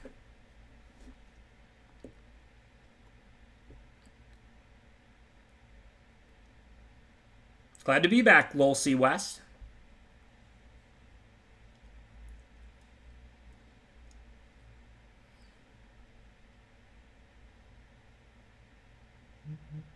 I like the format. I don't think it's an all-time great, but I think it's good. I think it's a pretty grindy, fun, limited format. I like the mechanics. I would describe it as not great, not horrible. Did they just discard a Fateful End to hand size? What is going on here? They could have just Fateful Ended one of my creatures. Oh, they said lag. Phil Ivey must have, pushed OK or something. I don't know. Just hit the wrong button. They certainly didn't mean to discard a Fateful End. Okay, well, I'm not going to aspect here pre-combat. because they might have another Fateful End or something, and I don't need life. Let's attack. See if they're going to do anything. If they don't, post-combat, I think we can put Aspect on Timurit. If they kill it in response, we can always get it back, and then we have an enchantment go into the yard, Aspect, and then we can just exile the Aspect to the Cacophony and get another 2/2. So this can't really work out poorly for us. Now, I'm not going to do it pre-combat, because I don't need the 2 life. I'm on the aggressive, they have no board. But I'm not that afraid of the blowout, because if they kill the Timurit in response, both cards go to the yard, we exile Aspect with Ephemia or whatever it's called, and get a 2/2, and then we have the Omens to get the Timurit back. This set is like good, fun, not an all-time great as far as limited in-game play, but it is an all-time great at being impossible to say the words. I don't know what they were thinking when they came up with these words in ancient Greece, but they definitely were not considering my ability to pronounce them. I'll tell you that much. Those inconsiderate ancient Greeks. Okay, so here we can attack with both. If they block Timurit, we can Grasp and then finish off the Maze Warden, exile the Grasp, and life is good. If they don't block the Timurit, they take an extra 2, and then we'll slam Grey Merchant. So we're pretty much good either way here. We're a 2/4, they're a 3/4, so if they block, we're not even losing Timurit. And then we'll just kill it with Mire's Grasp. If they take it, we'll just slam Grey Merchant post-combat. It's not lethal, but it is for 2, 4, 5, 6, putting them all the way down to 4 life. And then if it dies, we can always get it back with Omen.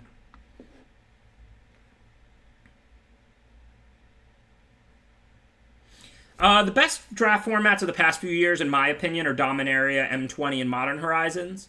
Before that, Our Devastation was quite good. Modern Masters 1 was amazing. If you notice, the sub-badges, those are my favorite limited formats of all time. Okay, so let's see. Now they're a 4/5. If they pump, they're a 5/4. They have to block. So what if I just Grasp pre-combat? That changes it into a 1/2 that can become a 2/1. That doesn't kill either of my creatures, and they still have to block. So this turn is virtually scripted. We just Mire's Grasp pre-combat. They're at 4. Attack with both. They're going to chump block one of the 2 because they have to, unless they have Infuriate. And then we can Omen back Ephemia, play it, and pass back to them. Should pretty much be game unless they have a Sweeper. Maybe a Dream Trawler. I think we can beat Dream Trawler from here, but maybe not.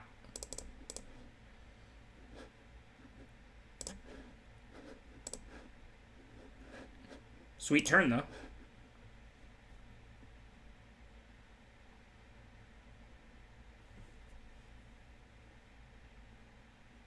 I think the best of the recent years are Dominaria and M20. I think this could easily be in... And then Modern... Well, Modern Horizons kind of a special set. They get to kind of design those for limited... they should design all of them more for limited and less for standard. But it feels like they worry a lot about standard when they're making them and do a lot of harm to limited in that process.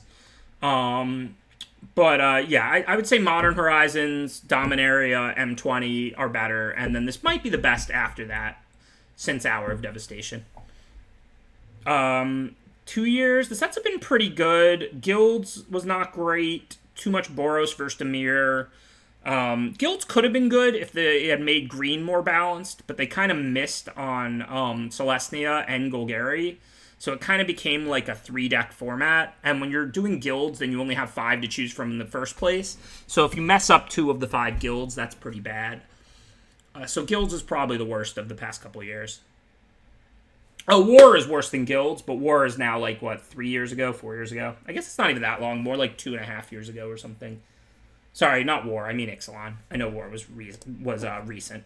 But Ixalan, yeah, Ixalan was worse than Guilds, so it just depends how far back you want to go. I meant Ixalan when I said War. I know War was last year. War is 3 sets ago. I was talking about Ixalan when I said that. All right, so we're here in the finals. First draft of the night. Will it be our first trophy of the night? I don't know.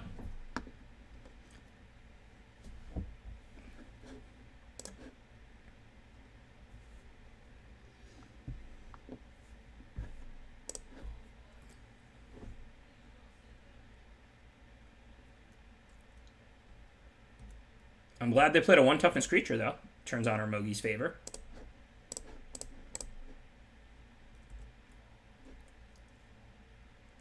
That person is Kyle Rose. They draft all the time. They stream Ham TV if you're not familiar with them.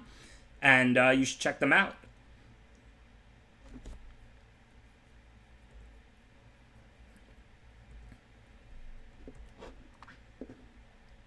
Okay, let's see what we have here. I don't really want to kill that, but we can't play Aspect because we didn't draw a creature. If that hits and they mill me, then I can Mogi's Favorite. So I guess they kind of have to mill themselves. I don't know if that's good or bad for me because I don't know if they're an escape deck or not.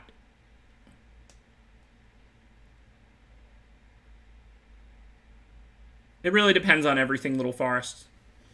I think we'll see what they do. Maybe they'll just mill me, not realizing that lets me cast Mogi's Favor and Omen stuff back. And if they mill themselves, I mean, decking them is a real way I can win. As long as they're not an escape deck, I won't really mind. Because if they play other creatures, I can kill them using Mire's Grasp and Eat to Extinction. And then I can kill this Towering Wave Mystic for free with this Mogi's Favor. So I don't really want to spend one of these hard removal spells on a 1 toughness creature when I already have Mogi's Favor in the graveyard.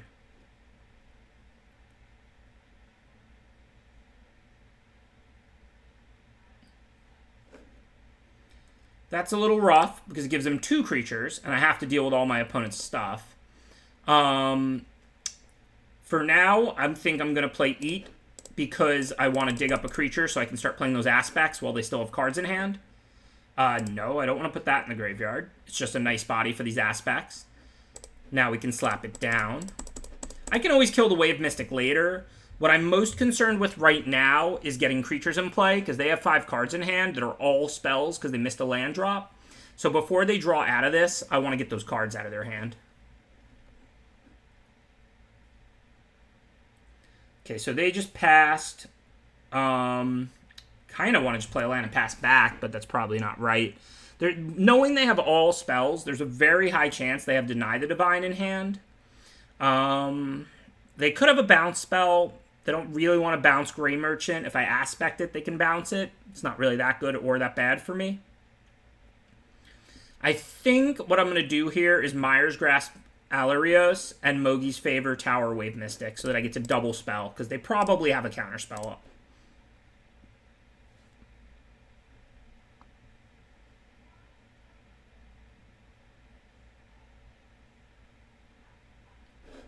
There's the Deny the Divine that we pretty much knew they had. Now we can play a land, play Aspect. If they didn't counter that, then we would have Mogi's Favored, because we didn't care that much about that getting denied, but we really wanted to resolve this Aspect because we're getting 2 cards out of their hand. So this is just a blatant 2-for-1 because we're getting 2 spells out of their hand. We can't attack because then they would double block. That's not good for us. But as you can see, Aspect just killed Vexingle and Naiad.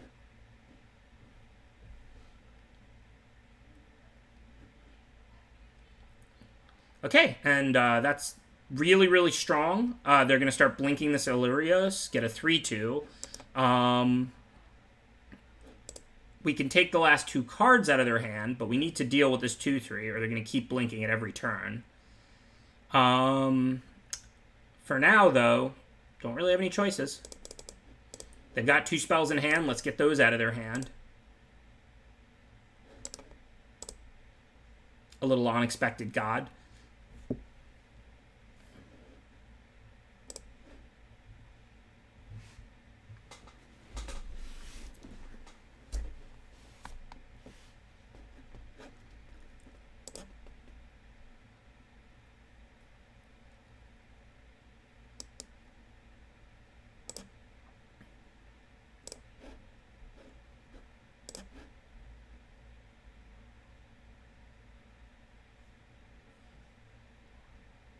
Sadly, nothing to do with Rise. If that Mogi's Favor, I mean, the Mire's Grasp had went to the graveyard instead of getting exiled, we'd be golden, but it didn't. So for now, our choice is Favor on the Mystic or Hero.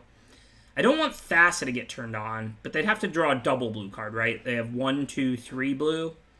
So I think we're better off just putting out Hero. Uses more mana.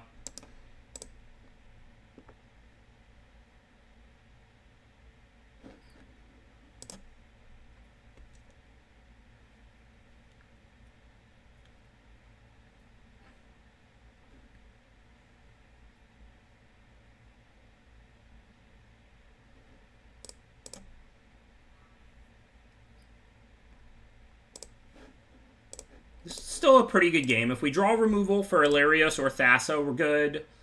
And we have a lot. We could draw one of our 2 Pilgrims. We could draw our Mire's Grasp. We could draw our Mogi's Favor.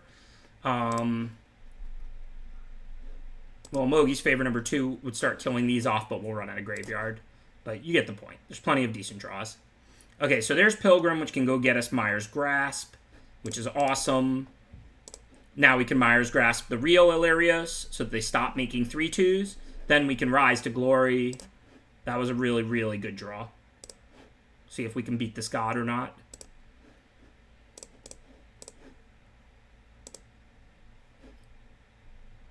Ben is back. What's up?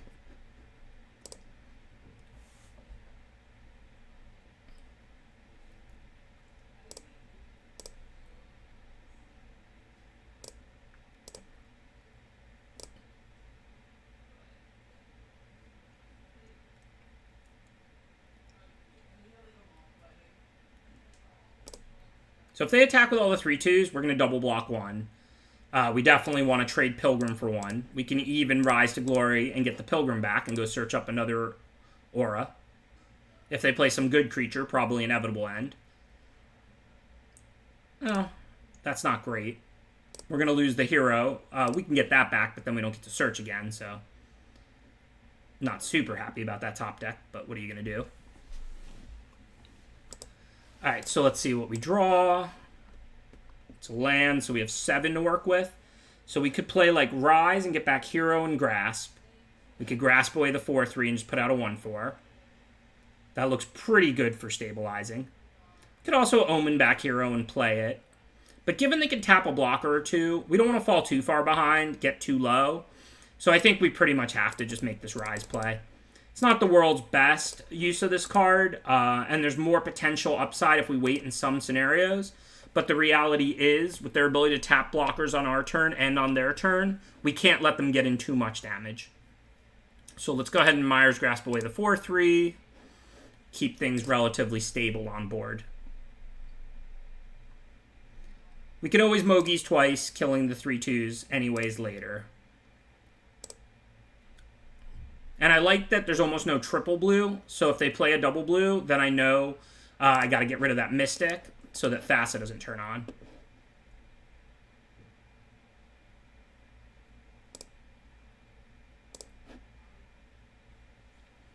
Okay, so we have nothing to Omen back. We have nothing else to do with our mana. So this looks like a spot where you Mogi's Favor the Tower Wave Mystic. And that's pretty much it. No other creatures to bring back with Omen, unfortunately. If I attack with the Pilgrim, they're not going to block because the Mogi's Favor is literally in the yard. It's not like it's in our hand. So I think we just have to chill. But we can take care of that 2/1 blue creature this turn, which still has substantial value. Takes them 1 further from Thassa. It's just a free kill. Not tonight, Artemis. Certainly I'm going to be on Arena at some point again, but my plan for now is to do these.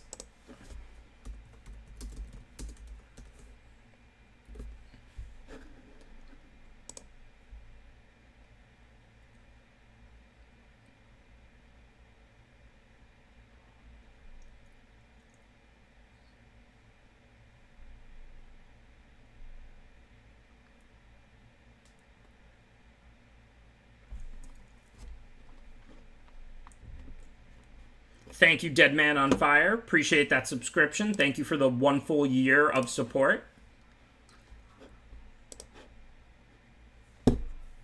Alright, so still no more spells, but we're pretty even on board at the moment. They didn't play the card in their hand, and we know it's not a land, because they could tap 2 things with Thassa, so they have to have drawn a spell. So we don't know what it is. It could be a combat trick. It could be a counter spell.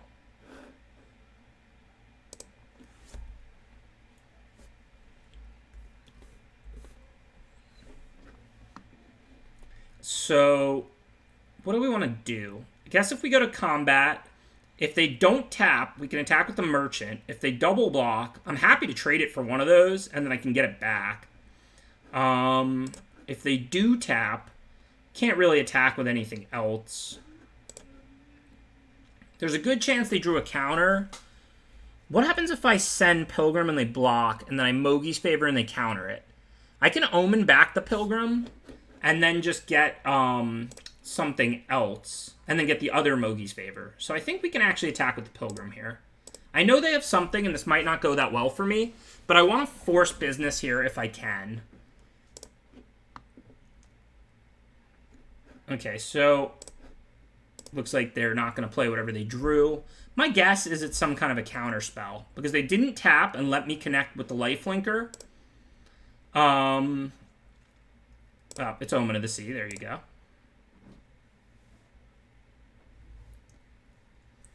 Yeah, instead of attacking with Pilgrim, I could have favored it. But the thing is, I didn't want the favor to just stick around and play on the Pilgrim. If I draw like a sack outlet, I'll probably make that play, or be more likely to. But I might draw Pilgrim or the second Mogi's Favor. That's 2 of my 18 cards. And then I can get the double favor going. I don't really want this favor stuck in play on my Pilgrim. See what we draw. Not great, not horrible. And we can stick that on a reflection token. For now, let's go to combat and see what they have. Neil Reeves, old school pro, huge limited guy, top 8 at 2 draft pro tours.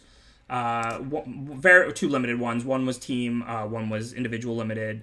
I used to do a lot of team drafting with him. Definitely learned a lot from him. Incredible player. Incredible drafter.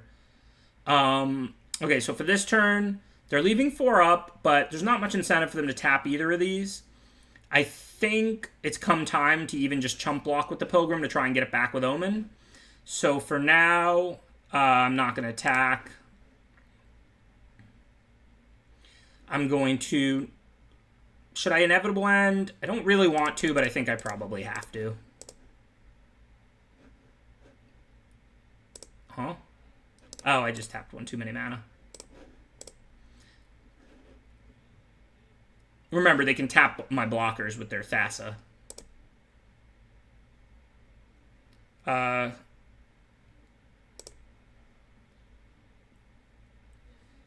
mean, Neil might have made a new account. This wasn't his account, so to my knowledge, this isn't him, but it could be. This is game 1, I think, of round 3. We're currently 2-0.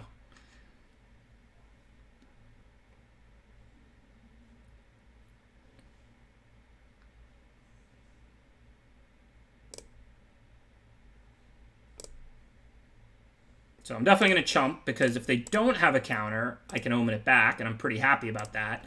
And then I can also sack the Omen to scry, so if they didn't draw a counter, then this is quite good for me.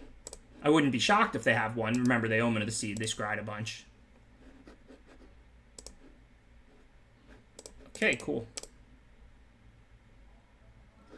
So I'm going to definitely want to draw Sunmane here. And then the Mogi's Favor can stay on top in case they counter the Heliod's Pilgrim or something like that. I would definitely want to play it. Actually, maybe not. Maybe I just want to draw that Mogi's Favor, because then I can Pilgrim for another Mire's Grasp. So let's see. Assuming we go to combat and they tap Grey Merchant, I mean, we can Sunmane and then just hold on to the Pilgrim for a turn, because we know our next draw step is a good card. It's Mogi's Favor. Or we could play both. I played both Mire's Grasps. You are right. There's one in exile. And there's the Inevitable End. So I don't have anything else left to search for. So in that case, we want a Pilgrim for that Mire's Grasp. Oh, no, yeah, I played both aspects too. Wow, yeah, we actually played all 7 of our auras. Pretty incredible because we have so many, but... So in that case, we would prefer to have our 1/4 back to block than poke for 1. We just want to play both our white creatures here. So no attack. Good job, chat. Y'all are on top of things as usual. So in that case, let's play our Pilgrim. I believe the Mogi's Favor that's on top is the only thing we have left to search for. Yep. And then, of course, we'll play Sunmane too.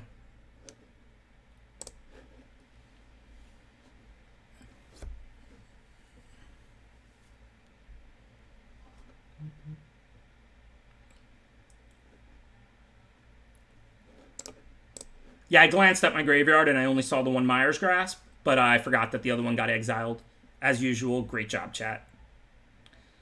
Well, I'm going to double Mogies the 3-2 because then they'll both go to the yard, and then I can bring it back and bring it out on like the Hero or the Sun main.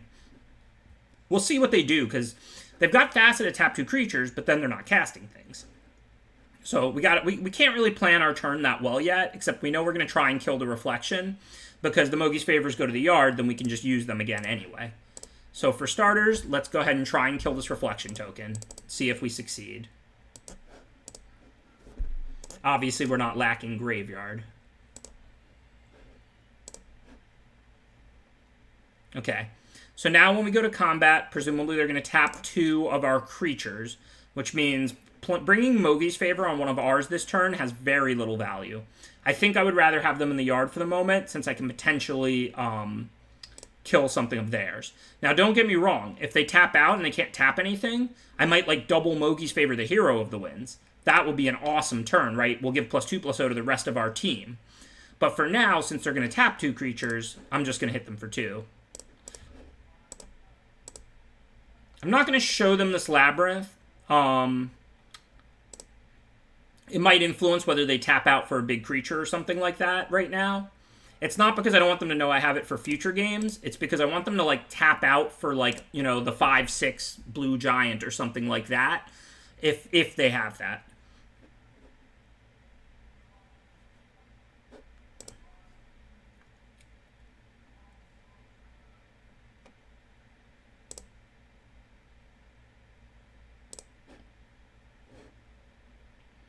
Okay, so this turn we want to play Timurit. Might be time to get aggressive. Let's say I do Mogi's Favor the Hero twice. They can tap the Hero and the Gray Merchant, and then they would take 4/7. Nowhere near lethal, but I get to gain a bunch of life. I guess I could also just do it once. And then they tap, what, like Pegasus or Hero to save 3 or 4, and then the other one, the Gray Merchant, and then they would take 5 damage. It's really not that exciting. Yeah, and I only have enough to do it once. That's true, too. Yeah, I don't think we want to be using Mogi's Favor like that right now. Even though 2 damage a turn isn't very exciting, we're tying up their 8 mana. I don't think we really have any choices. Plus, we're going to resolve this Timurit post-combat, and we'll just remove all their yard, including all their creatures, and gain a ton of life. Life's pretty good. Grind out a victory here. I mean, they might have Shatter the Storm or something. That wouldn't really shock me. So I don't want to just add more and more creatures to the board. But Timurit's probably worth it, since we're going to eat their graveyard with it. And I'm going to play the Labyrinth now, because it gives me 8, so that I can exile 8 cards instead of 6. Use all my mana. Yeah, they very well might play a Dream Trawler or Shatter the Storm. I mean, this is not a situation where we want to be waiting to close. It's just we don't actually have the ability to close. If I had played the Mogi's Favors, it just wasn't going to do very much damage. Alright, so they have a Revoke. First, we'll get rid of creatures so we can gain life. Can't do anything about this Revoke, but we're going to remove 8 cards from their yard.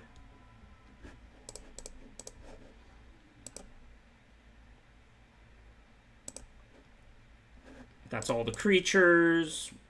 What else should we get? What can they get back? Enchantments via, like, Archon or Laguna Band Storyteller. So we'll get rid of Mantle and Omen. And I don't think there's really ways to get back spells in this format. Worth noting, double Revoke.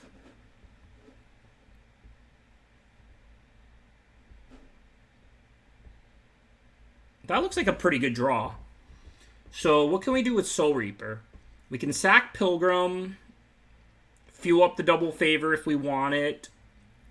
I think for this turn, we're going to attack and play Soul Reaper. This way, if they do have the Sweeper, we can sack and draw a bunch of cards. Whoa, they just didn't tap anything? I don't know if that was on purpose or not. What can they have? Alright, well, I have Labyrinth. There's no Settle the Wreckage, so I'm going to attack.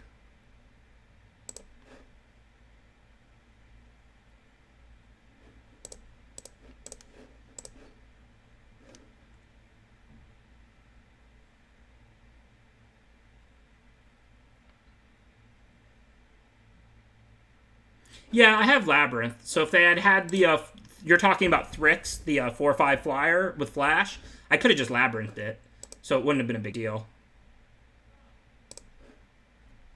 If you're wondering about Sunmane, I didn't give it Vigilance on purpose because I want to sack an extra card if they Shatter the Storm. Because we're getting to the point. They're at 5. I have double Mogi's Favor in the yard now. So I am starting to think about Shatter the Storm in particular. Like, I think they're dead. They blink their Illyrios, they get another blocker.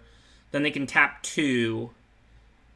So I guess it's not quite... It's very close to lethal. I guess it's not quite lethal. No, it's not quite lethal. So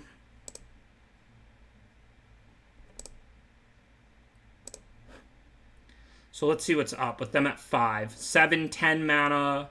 So I can Mogi's Favor 3 times. So I can kill a blocker. And then I can pump Hero.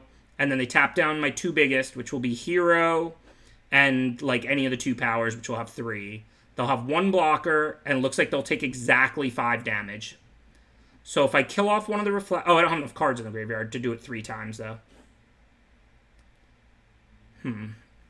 Yeah, if I had endless cards in my yard, I'd have lethal. But I don't.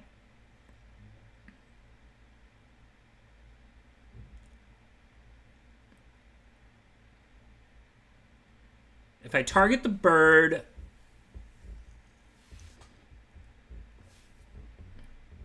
if I do it twice on the hero, what happens? They tap the hero, they tap the Sunmane. They, like, chump and trade. I mean, it's pretty good for me, but... It's not lethal. I have to do it 3 times, I think, to have lethal, which I don't have enough cards in the graveyard for. And I can't even do it twice at the moment. No, I'm with you. I can't do it twice at the moment. So I think what we want to do here is Mogi's on the hero so that we can force trades, because that'll allow us to do it more in the future. So this forces them to do some chumping, some trading, things that are good for us.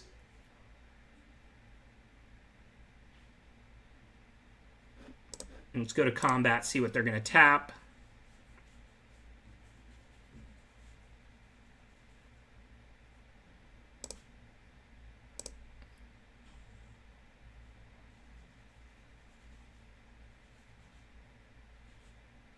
So what happens if I sack the Sunmane? Since this is pre-combat. They should be doing this in beginning of combat, but they didn't. They did it pre-combat. So if I sack the Sunmane, I can then get the other favor back and play it on the hero.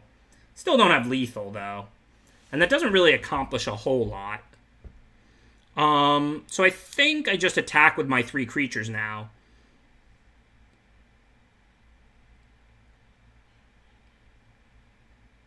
This is actually pretty tight now that they have the second Illyrios going with Thassa again.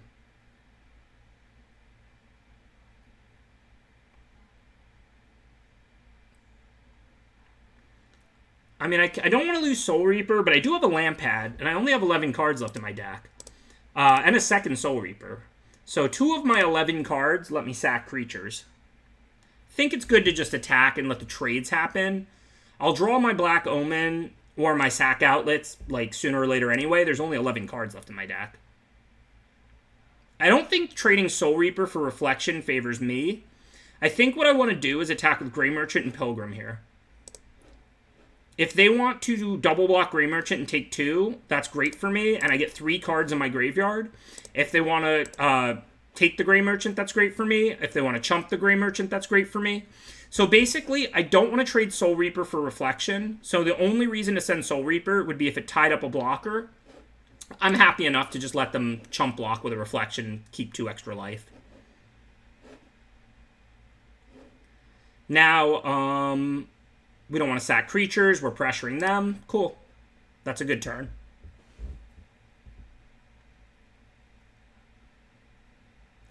We have 2 Omens. We have currently used, what, 1 of them?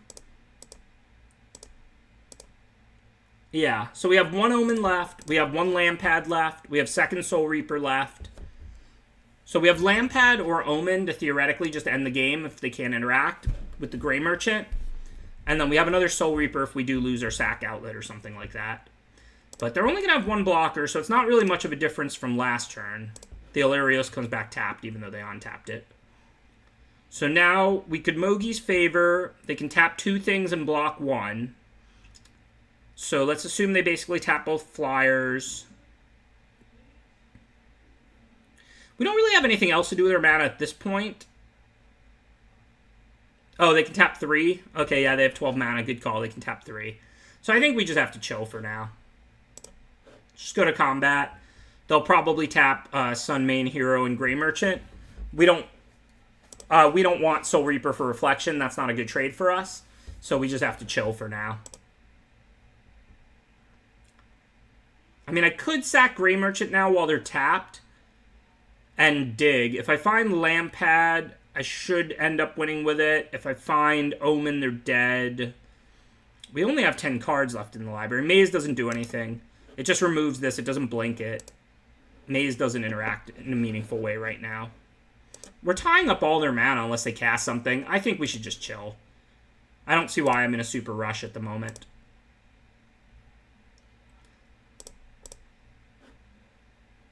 I mean, I guess we could test them by attacking, making sure they block, and then mazing.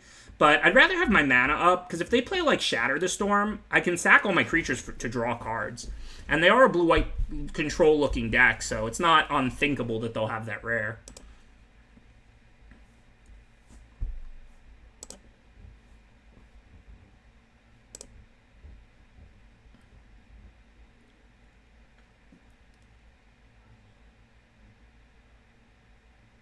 Shatter the Sky, sorry. I called it Shatter the Storm.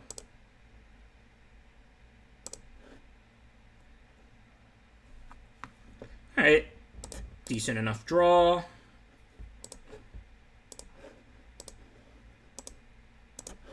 I can't really do anything meaningful here. I'm just going to cast another flyer, kill their stuff, and they're going to tap what they're going to tap.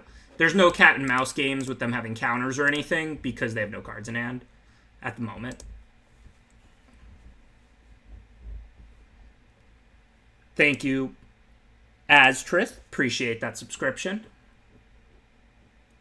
Now, if they trade one of their bodies for Grey Merchant, that's pretty good for me. It gets a bunch of cards in my yard, and I'll get some life, and I want the Grey Merchant in the yard anyway, so let's attack with just that. The Sun Main I just played, and Soul Reaper for a Reflection token is not a good deal for me.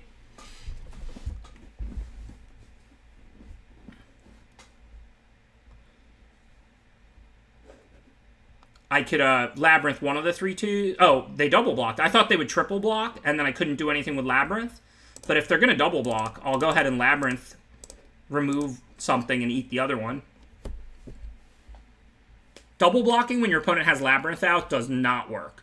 Now, if they would have triple blocked, I couldn't do anything, but I was cool with that, because it was going to put 3 cards in my yard, which I want, and gain me life and be a decent trade anyway. Yeah, Labyrinth wasn't supposed to work there, because they could have triple blocked. They didn't see it, they double blocked, so we'll take it.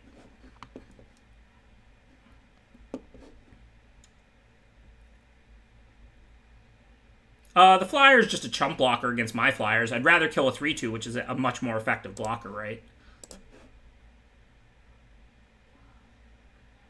I'm not worried about it attacking me. I'm at 20. It's a 1/2. And I'm not worried about them chump blocking.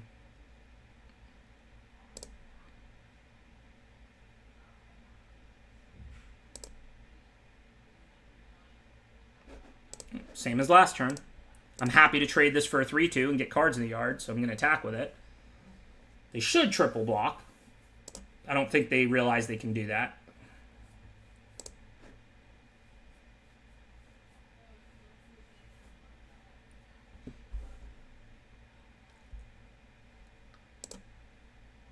They have 10 and I have 8, but we know I have Lampad and Black Omen, so I mean, I'm not decking unless they drew counter spells.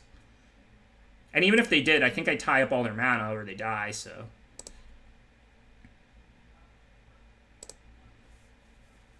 I mean, there are ways they could, like, mill me or something like that. Why am I not on auto yield? I forgot I'm on Arena. I'm not on Arena anymore. I can actually auto yield to an effect. Save some time.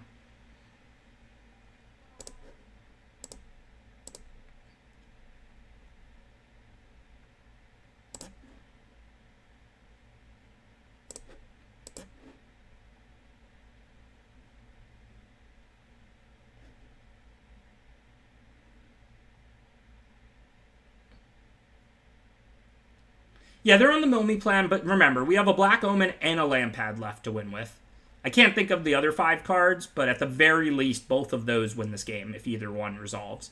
We can sack Grey Merchant, Omen it back, and cast it for the win, or we can just cast Lampad and sack things for the win. So I'm not sitting around waiting to deck. In our 7-card library, we have at least 2 win the games.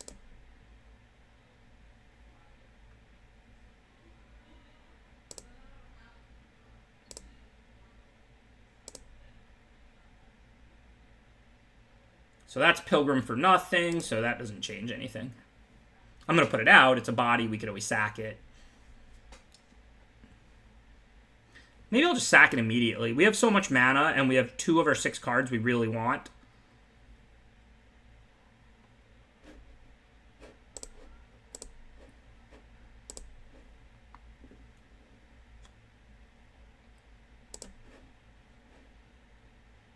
This is still game 1.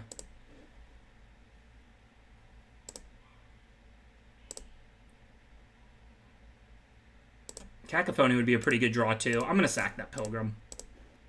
If we find Lampad, we win. Omen, I think we're a little short of winning on board.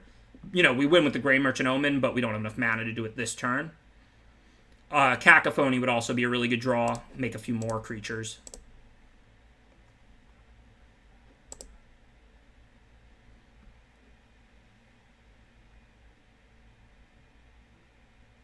Okay, so we saw double Revoke. Let's take a look at our enchantments. We don't care if they revoke Aspect. We've got Soul Reapers. Revoke's not great against Inevitable End. They already had to sack once. We've got Ephemia. We've got Timurit. Okay, so we don't really have any expensive enchantments that we need to take out or anything. Underworld does look good against them. They are a slow, grindy blue-white deck. But again, it's hard to cast. Like, that's the biggest problem.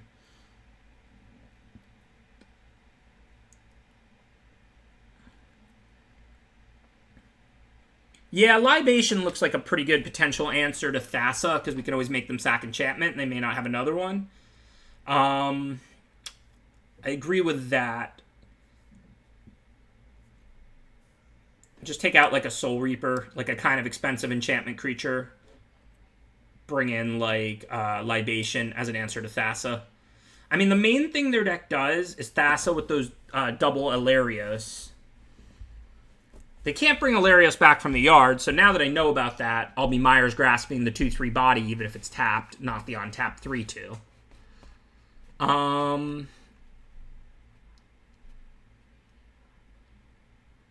Yeah, Underworld is bad against that. Plus, they'll probably play, even though they should probably draw. So for this game, for game 2, I'm going to board assuming we're on the draw, where Underworld is worse. Sentinel's Eyes.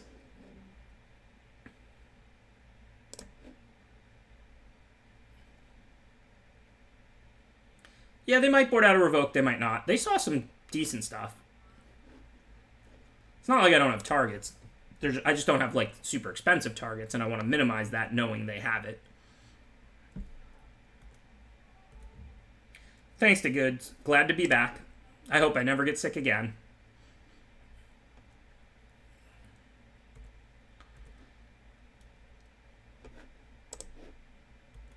Looks like we both have slow hands, which is nice. At least we're not punishing each other. I know they have a good late game too, so we could have a fight from here. I'm not super scared of that, though, so let's just use all our mana, pop out a 1-4. This way, if we get another window when they're tapped, we can land Aspect. If they attack, I can just block. We didn't see the +2/+2. If they have it, whatever. Okay, so if I do go for Aspect, did we see anything last game they could even have? I don't think there's much. That said, though, I don't think I care that much about extra points of drain. I think I'd rather just Grey Merchant, because then next turn I can double spell with Aspect and Timurit. So I think what I'm going to do here is play Grey Merchant pre-combat. If it gets countered, I don't really care. If it resolves, I don't really care. It's not a particularly impactful card. If it resolves, I can attack unless they have Thrix, whatever. If it would have been countered, then I wouldn't attack, because I don't really want to trade 1 for 2. Yeah, but I don't care if they deny Grey Merchant. I just want to set myself up in a position where I can double spell now.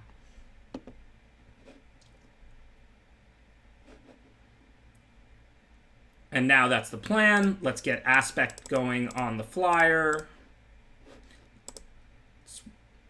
Same amount of life this turn. It's smaller in the future, but the flyer's more likely to be able to connect than the Gray Merchant turn after turn.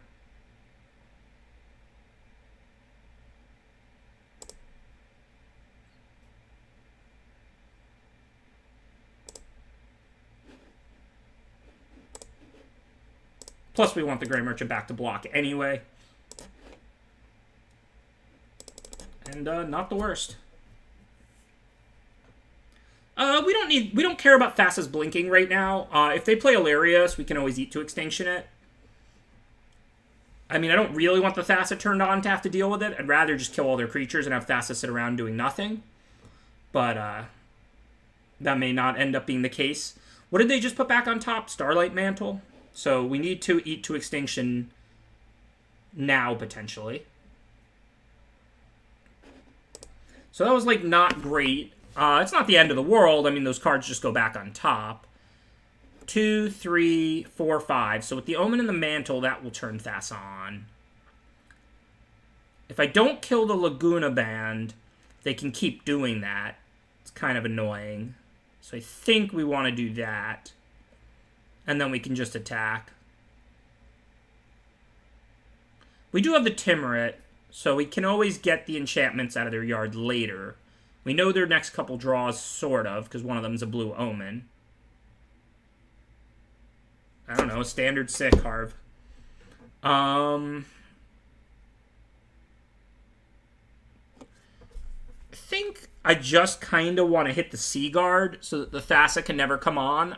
And then I don't really care about them blinking the Laguna Band because I have Timurit. So I think I'm going to hit Sea Guard and just attack with everything.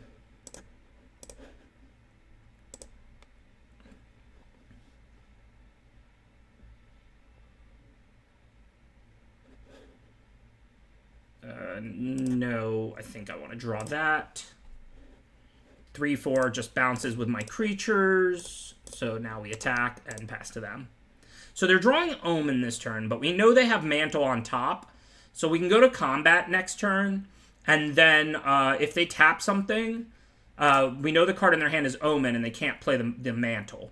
So we can't pre-combat play Inevitable End. Not that there's any reason to do that anyway. So let's just go to combat. Okay, so they didn't tap. So they can Omen and Mantle here if they want to. Which would allow them to eat Gray Merchant. But I don't care about that. And the Mantle was just beyond the Laguna Band. So nothing's really stopping us from attacking with everything, I don't think.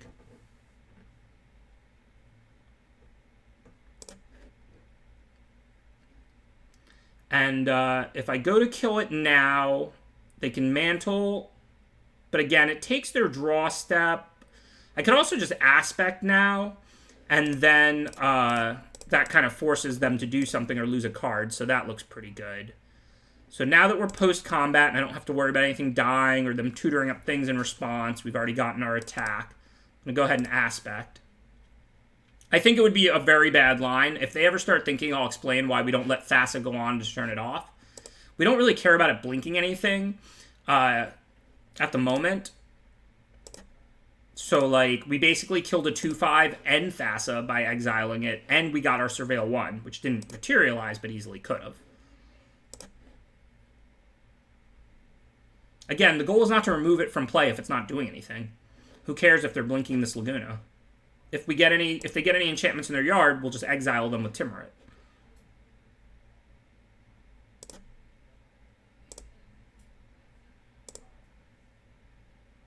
Okay, so I'm going to go to combat. We'll attack if we can.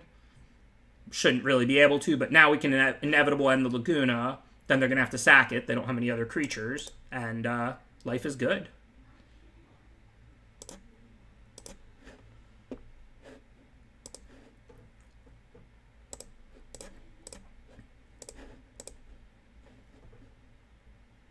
They're going to sack that during their upkeep.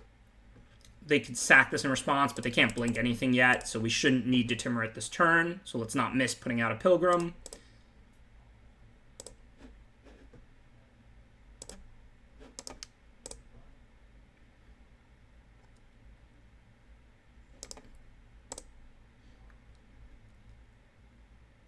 Thank you for the raid, Jimelix. Really appreciate the support.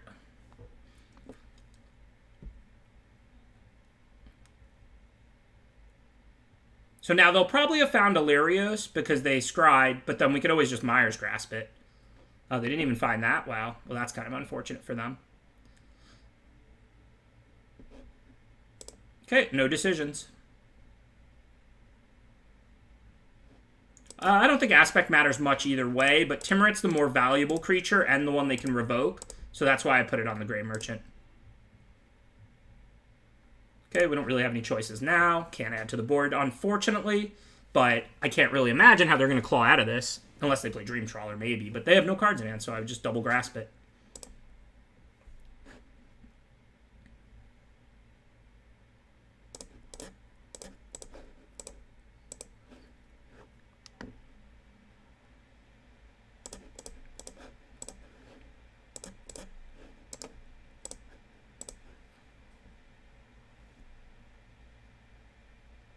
I don't know where the T is. I make up letters. I make up pronunciations. I make up letters. That's how we do here.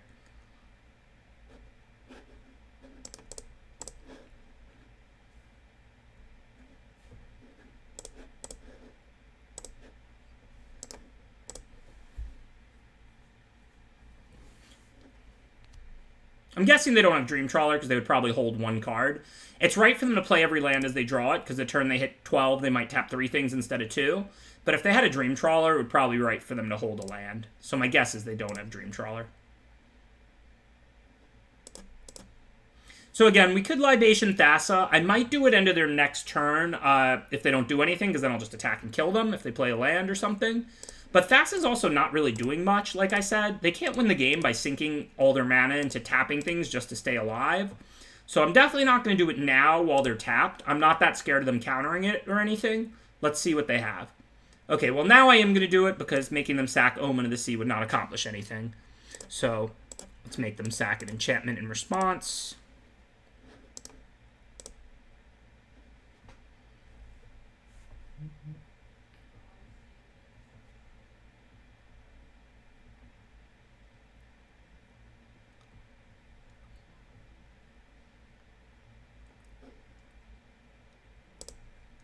And there is Shatter the Sky.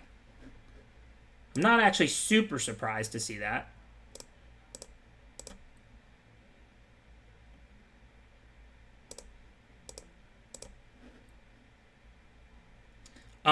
So we can Rise to Glory, get back Grey Merchant, and get back an Aspect.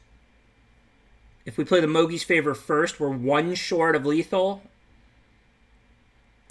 I think it's better to just Inevitable End. So let's get back Grey Merchant, and we'll kill their creature.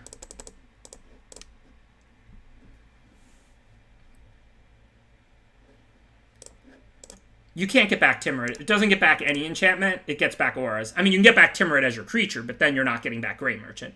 You can't get back Grey Merchant and Timurit there. It gets back an aura, and it gets back a creature. It does not get back an enchantment and a creature. Otherwise, absolutely Merchant and Timurit. And I don't think we need to wait. If they just play a creature, we win. We have a handful of removal. We saw revokes. I mean, blue-white doesn't have a ton of removal here. So they would have to draw. They'd have to draw an answer to Grey Merchant, and I mean, we didn't really see much. And then, of course, any creature we draw after that is lethal. So yeah, first draft, first trophy. Good start to the night. You know, the only lesson there at the end of the game, which I didn't get to talk about that much with the Magic Online clock, just because your opponent has a Mythic Rare out and it's powerful, doesn't mean you have to be in a hurry to kill it. I'm going to get into one more draft tonight. We're going to do 2 drafts tonight. But I want to talk briefly about that situation. It's tempting to let Thassa get turned on and then eat to extinction it. But if you keep Thassa turned off, then all they're doing is using the blink ability and the tap ability. And if I'm ahead on board, the tap ability is not like a way to win. It might buy them a little extra time, and if they draw really well, maybe they can draw out of it. I'm not saying it's nothing. But the tap ability when you're ahead on board is game ending because you can tap blockers and just keep attacking and win. If you're behind, all it's doing is gaining life effectively, and then I can just keep adding things to the board, and they have to cast things. So I wasn't super scared of that. given that 2/5 killing that allowed me to get in an extra 2 damage a turn indefinitely and put me further ahead on board, plus Eat to Extinction has Surveil 1, so I got to, like, fix my next draw step. I think casting that was certainly correct, casting it on the 2/5. Other than that, nothing too complicated. The way they played, I kind of thought they had Shatter. That's why I mentioned it so many times, and I didn't think they had Dream Trawler. Because if you're playing this defensive tapping game with all this dig and stuff, Shatter is pretty much what a deck like that wants to do. And if they had Dream Trawler, I think they would have held 1 card in hand. The reason they were playing every land and going empty-handed was because they might hit 12 and then have no cards and want to tap 3 things instead of 2 that turn. And that could come up. And so it's right to play every land as you draw it and keep no cards in hand. But if you have a Dream Trawler against a black-white opponent who has 3-4 cards in hand, you're probably going to hold 1 card, this 1 land. This way, if you draw Dream Trawler, you can protect it. So that's why that felt like that to me. All right, let's get into the next draft. I'm going to do one more Theros draft tonight. We can talk about Hour. Maybe we'll do it tomorrow. Maybe we won't. Like I said, I am still getting over cold, flu, whatever, who knows. But so I'm going to do one more draft tonight. We're going to do one more Theros. We're going to play it through. I don't know what just happened. Where did the draft go? It's gone. Play match. It popped up and then it went away. Oh, I'm going to I don't know what's going on. I should get the Nadir Kraken because I think Magic Online should give me the rare if I'm not in, but I do not know what this program is doing at the moment.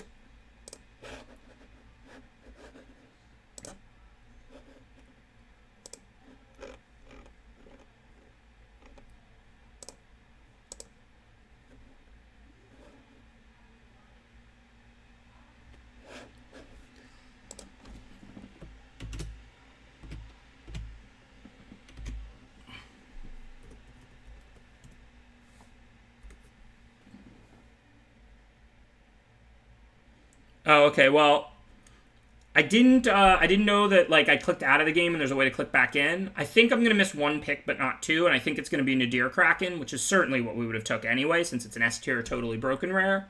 I'm pretty sure if you're out for a pick, it gives you the rare, so hopefully I'm right. There's no way we missed 2 picks. We're gonna get in right about when we time out of the first pick, so we'll see what happens. Oh, I'm wrong. We missed the second pick. But I am right that we got the rares. So we got Nadir Kraken first, like we would have done anyway, and then I didn't get to see the second pack.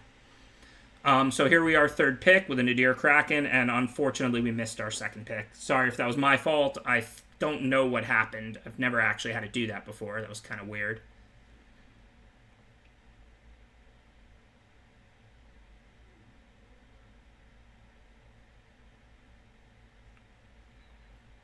Okay, so Nadir Kraken's broken.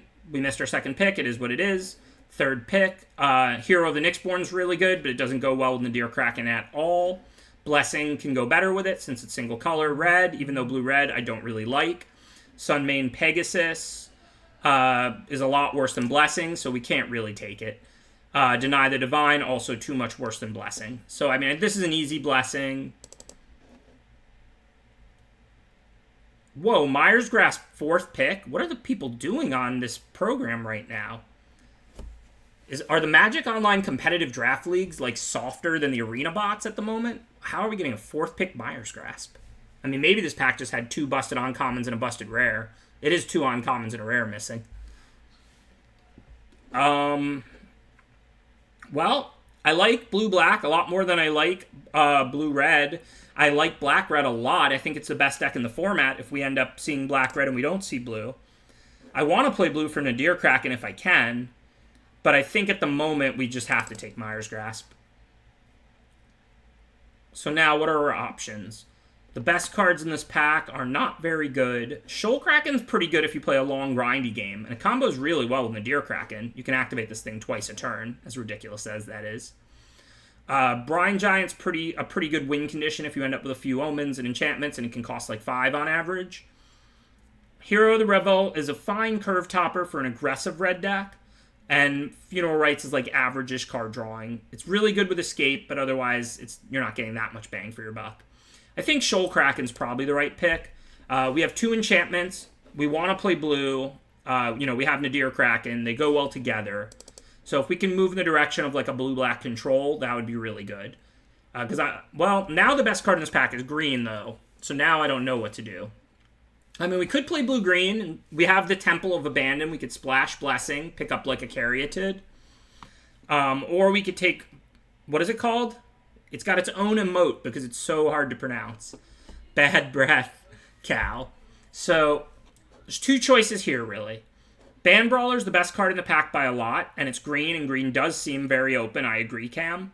And then there's Bad Breath Cow, which would go well in our blue-black grindy deck. I think we got to take the Band Brawler here, though. We already have a red-green Temple, so we could easily end up splashing if that's what we want to do. So this pick is easy then following that up. It's Caryatid.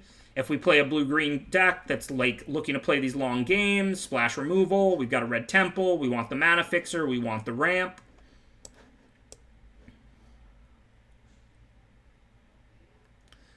Now it's a pick between Memory Drain and Moss Viper.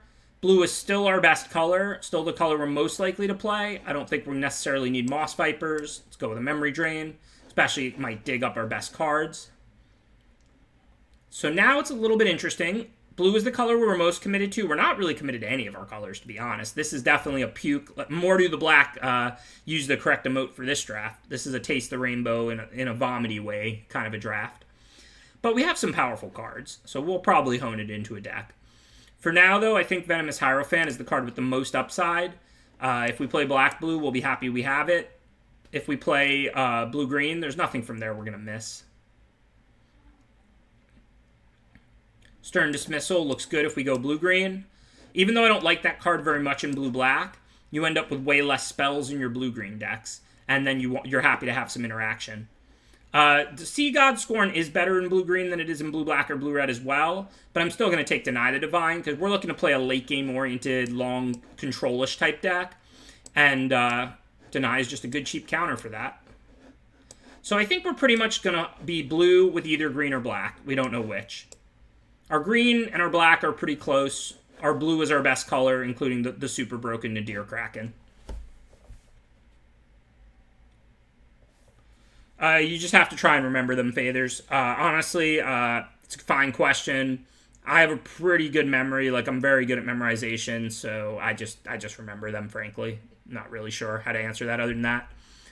All right, so the best blue card in this pack is probably Thirst, maybe Itchy Fish. They're pretty close. I think I like Thirst better. The best overall card in the pack is Typhon. Green did seem wide open, but we did get that Venomous Hierophant late, the Grasp 4th. I don't really want to take Thirst or Itchy Fish over Typhon, but we don't know if we're green or black, or even red. We're just blue at this point. Typhon would be our first escape card for a blue-green deck, though, so that would be pretty strong. And Typhon is a substantially better card than Itchy Fish or Thirst. They aren't close. So I think Typhon ends up being the right pick here. Curveballs everywhere. So now there's Final Death, which is super easy to splash, but we have a red-green Temple and a red card we'd already rather splash. There's also Prophecy, which is not a strong card, but it is good in this deck. Dig up our broken stuff. Not really sure what to do here. I mean, we could still play blue-black, or like green-black, but then we have to drop Kraken. But we could have a green-black self-mill deck here. We have Hierophant and Funeral Rites, Typhon. Yeah, we're all over the place.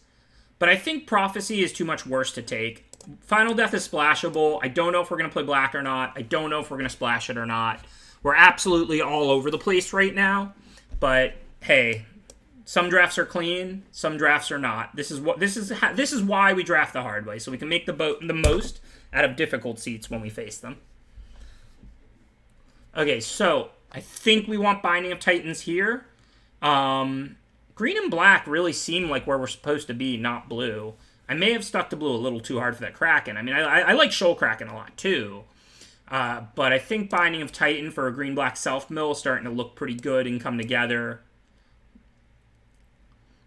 And yeah, more of the same. Now the best card in this pack is Mire Triton by a lot. So I guess we're going to have to boot out this blue. Probably end up green-black. We can splash this little blessing if we want to, since we have the free source in Temple and another one in Caryatid. But for now, I think we have to assume we're going to play black-green, splash red, and say goodbye to our broken rare. It makes me sad, but it is what we're seeing.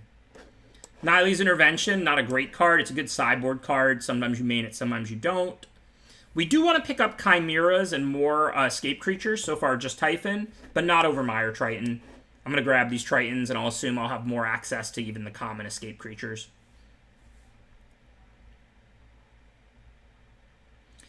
So, can we sack Treacherous Blessing? We have currently no ways to do that. So I think we just grab Mogi's Favor. I mean, we could consider Devourer, since blue-black's still an option, but we don't have a lot of escape. We're good at putting cards in our yard. I think Favor will be good for us. Chainweb Arachnar is a really nice pickup for us. It's a really strong escape card, and we're really good at putting cards in our graveyard with Binding, Double Triton, Funeral Rites, and Hierophant. And the only thing we have to bring out of the yard currently is Typhon and a Mogi's Favor. So this Arachnar is a really nice pickup. Pretty glad we managed to find this this green-black deck. I think it's where we were supposed to end up. Still going to take blue cards here, because maybe we're going to open Kiora Saga or something like that. That'll push us back in the other direction. But I do feel like we saw more green than blue in pack 1.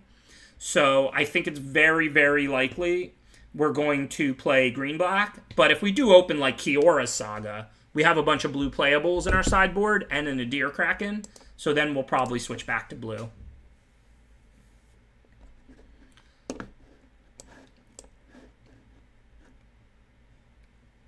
Yeah, maybe the 5-color deck was on the table. I don't know. We didn't see like a ton of fixing, especially not when there wasn't other good cards in the pack.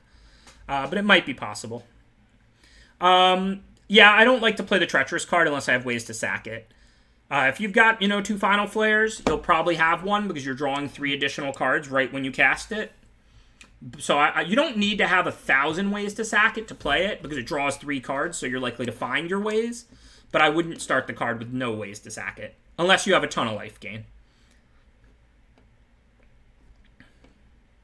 I'm glad to be back. So darn cool. Thanks again to everybody. I really appreciate everybody tuning in. Like I said, I'm trying to stream on my schedule. I'm trying to stream for the next 20 years, not for to get burnt out in 3 months. I want this to be something we build up together over time and something I'm still doing 10 years from now. So, I'm going to take days and weeks off when I need to. But I appreciate the support and understanding from everybody, and, let's make the best stream we can for the long haul. So here, there's Nessian Wanderer and there's Typhon. There's no reason to consider anything else. If we had opened a really good blue card, we have a lot of blue playables and a good blue rare in the sideboard, so that was on the table, but we didn't. The best cards in this pack are Typhon and Wanderer and Shatter the Sky, but we're not in white at all. I think it's a close pick between Wanderer and Typhon, so let's take a look at our deck. We have 2 escape 4s and 1 little escape card. We have Binding, Triton, Funeral Rites, Hierophant, so we're quite good at putting cards in the yard. I wouldn't really say I'm trophy hunting. I mean, I'm not really, drafting all day, every day, and, Kyle had 100 trophies when I did my first Magic Online draft, so I'm obviously not going to catch him. But, it's nice to win trophies, of course. So as far as enchantments, we have Mire's Grasp, Binding, Mogi's Favor, Blessing. So we're medium on enchantments. So we're medium on escape, really good at putting escape in the yard, medium on enchantments. We have a lot of 2-drops. I think I'm going to go with the Typhon to make sure we can close, because I don't want to have to play over 40 with this deck. I'm not unwilling to. We definitely could go over 40. The problem is we're not going to have enough playables to go over 40 because we spent all of pack 1 basically drafting blue cards and then switched into black-green. So I definitely want to make sure I have the ability to close. So I think we want to grab that Typhon. All right, but now I'm going to grab Mire Triton. It's a lot better than Chimera, and we just got another good escape creature in a second Typhon. So now this is an easy Mire Triton. It's not close to the Chimera, which would be the second best card for us out of this pack. Nessian Hornbeetle looks really good. We've got these 2 Typhons, and if they kill them, we can bring it back. Band Brawler also has 4 power. Arachnar also has 4 power if we bring it back. I expect to be able to turn this beetle on just fine. It's just an excellent 2-drop. Hello, Timurit. Speaking of excellent 2-drops, this deck's going extremely well now. Black-green seems to have been wide open. I think we found the open colors and got rewarded. This was a tough draft, but I'm proud of where we ended up. Now we can grab another Funeral Rites. We use our graveyard quite well. We have a million cheap 2-drops that block well. Easy Warbriar Blessing here. Just good solid removal. Best card in the pack by a lot. Probably play this Amulet to go get the 1 mountain if we play it. It was over nothing, of course. That was the only reason I would take it there. These cards all suck. Let's grab Libation for the sideboard. So now we have a choice between Funeral Rites and Grove Dancer. Like I said, this is a deck that you could go over 40. The problem is we don't have any cards to stick in the deck. We could play like a Scavenging Harpy.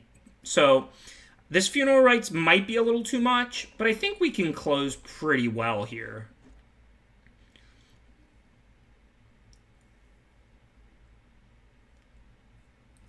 I'm not sure between Grove Dancer and Funeral Rites here. I think it's close. I think we probably just need to grab the Grove Dancer because we're ending up with a little bit too much self-mill. These cards don't matter. I think Funeral Rites is better than Grove Dancer, like usually, but we're going to gain a lot of life with this because we already mill ourselves a ton, so we can mill our lands with these 3 Tritons and with these 2 Funeral Rites and this Hierophant. So we already have the potential to gain a bunch of life. Plus, if we need it to mill, we can always pay 3 and mill ourselves. Hey, we got rewarded. There's another better self-mill card.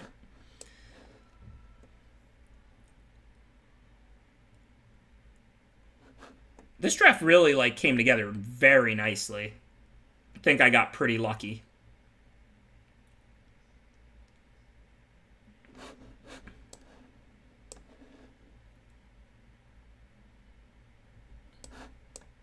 So Underworld Charger, I don't want to start because this deck is going to be on the defensive against plenty of decks, and especially when it's on the draw.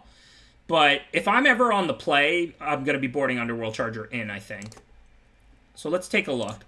If we play Amulet to get the mountain, then we'll play like 16 lands, because this is like a 17 land deck, and Amulet's a land. So that means we would have to have... This is a land, so we would just be cutting 1 card, right? 15 lands, Temple makes 16. So we need to cut 1 card. I think I like the Blessing. I don't normally splash for 1 removal, but Temple's a free source, Caryatid's a free source, so off 1 mountain, we have a ton of sources.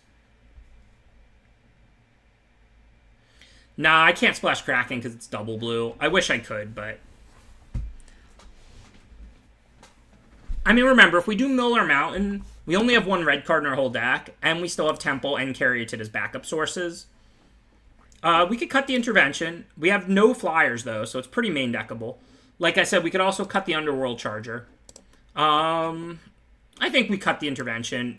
There's not that many flyers in this format boarded in. Plus, we have some decent removal already anyway. And now we want 1 mountain. Well, that looks perfect. So now we have 7, 8 green sources, plus Traveler's Amulet is 9. And then, of course, we have 7 black sources, Amulet is 8, Caryatid is 9. Remember, I count Caryatid as a black and a red, but I don't count it as a green. This looks good to me. Let's get to battle. And, Traveler's Amulet has value because, it's a card that goes to the yard and we have a lot of escape. So, we're really good at milling ourselves. This deck maybe should go just over 40. Let me take a look. What was the last cut? No, the Intervention. I don't really want to play that card in the main. I'll board it in. I mean, it would be good to go to 43, I think, because this deck does mill itself a ton. We have 3 Tritons, Binding, 2 Funeral Rites, Hierophant. Maybe we want a little more business. Think... Put in, 1 land... Harpy and Berserker, just to make sure we can close. I think I like that better.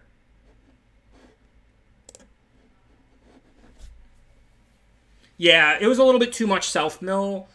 We would end up decking, in a few close games. I think going to 43 with this deck is right. I didn't think we were going to be able to, because I didn't think we were going to end up with enough playables, because we spent all of Pack 1 primarily drafting blue. But green and black were wide open in this seat. We have infinite green and black. So I think we certainly should go to 43 here.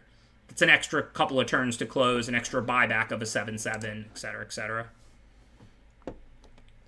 And our last 2 cards in were not too bad.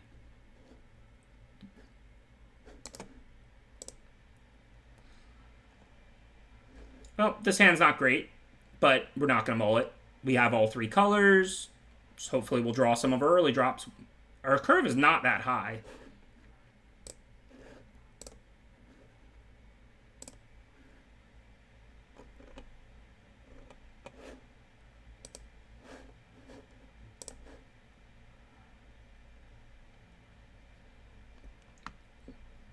Yeah, I mean, we have no bombs, right? Like, we have a few good cards, but this is, like, pretty much a textbook-type spot where you would go over 40. Because, I mean, we have some removal, we have a bunch of comparable power creatures, a bunch of self-mill, like 6 or 7 cards, no bombs. The only reason I didn't think we were going to be able to go over 40 was because I didn't think we were going to end up with enough playables. And, of course, you don't just stick a bunch of lands or unplayables in your deck. But the last 2 cards, Harpy and the 5/4 for 5, aren't that bad. So I didn't play the Spider turn 1 because I didn't know what their second colors were yet, and black has access to Harpy. I will probably play it now that I know they're black-red, but not over playing Charger here, of course. And we can certainly try and race.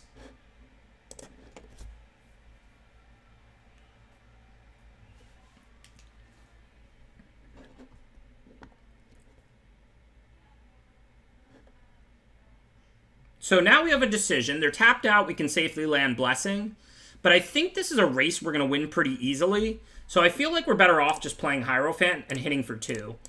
We have, like, Favor. We have plenty of stuff to do from the yard. Let's see what they're going to do for another turn or 2. I mean, given we're ahead on board, it's not like they can just leave their mana up and prevent me from ever playing Blessing. And if they play something that dies to Blessing here, we take 3, and then we hit back for 6. Possibly even 8 if we want to slap Mogi's Favor on one of our own creatures. So let's see what they do this turn.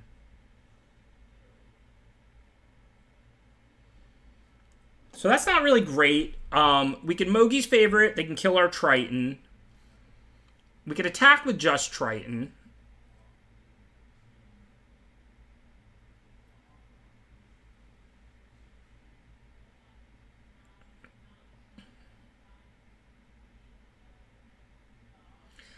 Yeah, I usually don't play Arachnar turn 1, because, I mean, you know, a lot of your opponents have flyers, and if you kill flyers with it, that's way better. But now it's a pretty interesting situation. So, if I attack with just Triton, it's a good trade with the Celebrant. They may or may not have, like, an Omen. If I Mogi's Favor the Celebrant, and they hit the Triton, I mean, that's not great, but ultimately it clears it pre-combat. I could start with Funeral Rites here, see what I get. I could also slap the Favor on the Spider post-combat, and then I have a 3-power blocker for the Underworld Charger, or a 3-power attacker. I don't want to just play Blessing here, because if they have, like, Fateful End in response and blow me out, it's pretty bad for me. I think what I want to do is start with Funeral Rites and see what I get.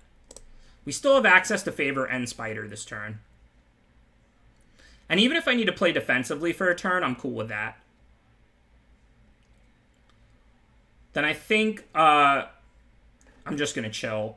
I'm going to play the Spider, because now they're black-red and they've had plenty of time to play Harpy. And I'm just going to pass to the opponent. I'm going to play this kind of conservatively. Make sure I don't get blown out. Give them the opportunity to use Red Omen or whatever. If I get to stick the Triton in front of the Charger, I'm pretty happy about that. I just didn't want to end up in a situation where they could really blow me out there in response to the Blessing. We're not really in a hurry at the moment. Our graveyard is nice and full. Typhon's going to be awesome. We have 2 of them when we draw it.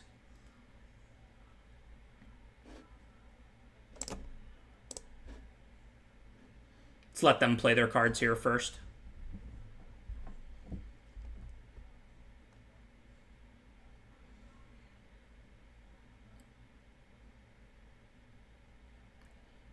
Okay, so what are our options now? We could Final Death the Charger while they're tapped. We take another hit from the Oracle, but it's not that bad. They have no cards in hand, so we could play our Typhon. If they attack with the Charger, that's just a great block for us. If they attack with the Oracle, we really don't want to lose the Typhon because it'll get exiled. So we don't really want to block the Oracle. So we're taking a hit from the Oracle either way. We could Final Death the Charger. We don't really need to do that. But it does let us use 5 mana. And if we draw a Forest next turn, that's pretty good. We could also just bring back Arachnar. And then if they don't draw a Mountain, our 4/5 is actually a really good blocker on this board. So we might want to just bring back Arachnar. I mean, the odds they have flyers aren't that high. I think a 4/5, if they don't draw a Mountain, it stops both their creatures. And it uses all 5 mana. So I think that's our best play. I think we just want to bring it back.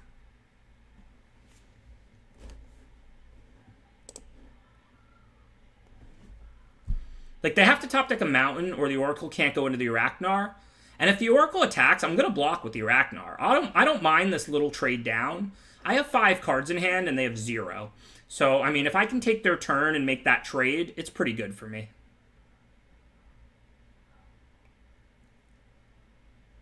And unfortunately, now they can get the Typhon if they want it, but now we know the coast is clear this turn, and we can just kill their stuff. We can do whatever we want. We'll have to see what they take and what we draw. But now there's no way for them to blow us out. We're just winning on card advantage. It's going to be really hard for them to win this game.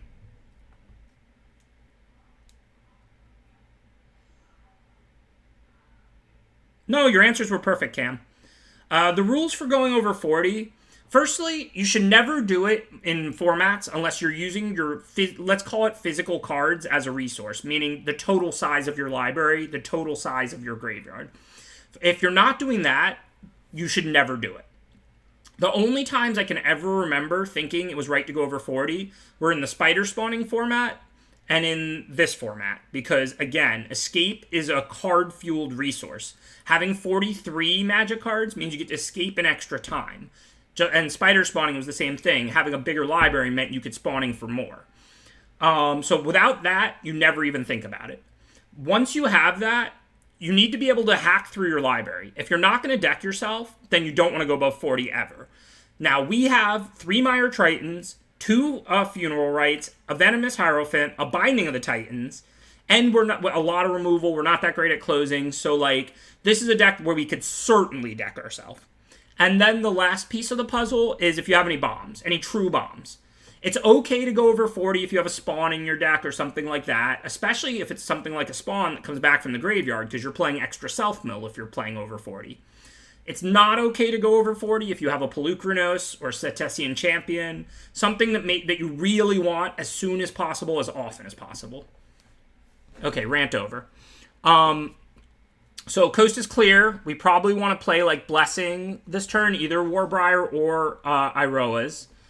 Given they can't really do anything, I think we just play Iroa's Blessing, fight the Oracle, and play Mogi's Favor and just attack for 7.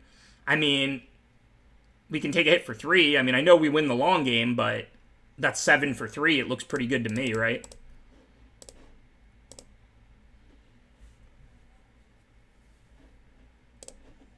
And also remember, next turn, we can attack for 8 because of Rage Scarred Berserker.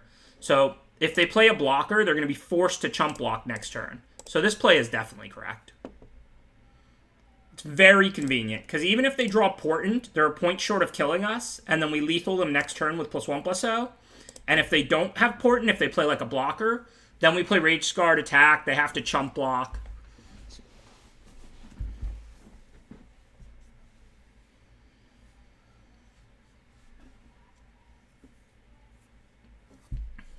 And of course, if they draw removal, good beats. We have bigger creatures than that Charger. They can kill the spider. We'll just play other things.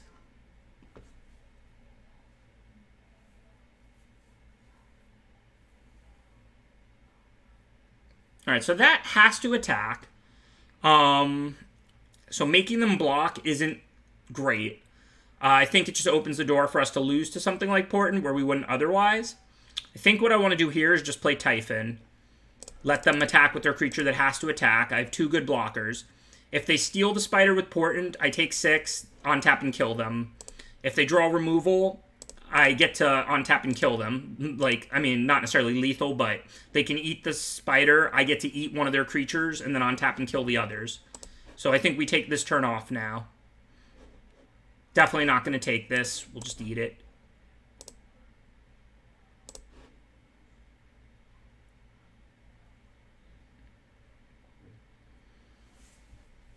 The Underworld Charger can't block, remember, so if they bring it back, that's not scary.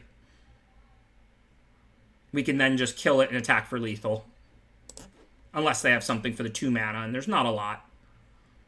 Oh, there's a second creature, though, so plot's always thickening. Well, now we just kill the 2 creatures and take lethal. Remember, Underworld Charger can't block. They're at 8. This is game. So now we're on the draw versus an aggro deck, so we definitely want to board out our Underworld Charger. Maybe bring in, like, Grim Physician against all those 1/1s. Try not to get run over. I also think we'll close pretty easily, so I want to go back to 40. So what I'm going to do is take out the Forest. I'm going to take out, like, Funeral Rites, because I don't want to mill myself on the draw against an aggro deck on turn 3 and lose life. I'm just going to leave in the creatures. So now we're back to 40 because we know that we're playing against a black-red aggressive deck, and so we don't expect to need our whole library. We don't expect to need extra resources. We should be able to beat this deck with our 4/4s. They're not like a blue-white or a black-green self-mill. We take out all our cards that suck on the draw versus aggro, Underworld Charger and Double Funeral Rites, and we'll just leave in our creatures.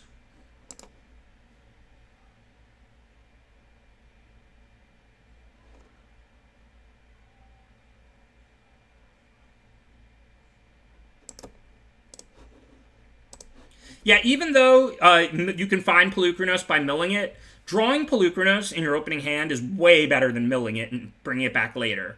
You have to exile a ton of cards from your graveyard, or it costs 6 to bring back. If you cast Polukranos on turn 4, that's just awesome. That's why if I have a Spawn and a good self-mill deck, I'll still go above 40, because Spawn you want to mill. Spawn you don't want on turn 4. Like, it's not a bad turn 4 play, but who cares if you cast your Spawn on turn 4? But if you have, like, Polukranos, play exactly 40, because if you draw it in your opening hand and you cast it on turn 4, it's incredible. So Spawn doesn't prevent you from going over 40, but Polukranos does. Okay, we can block that with Triton, and then assuming we draw lands, we can pick it off with that Harpy before it can come back.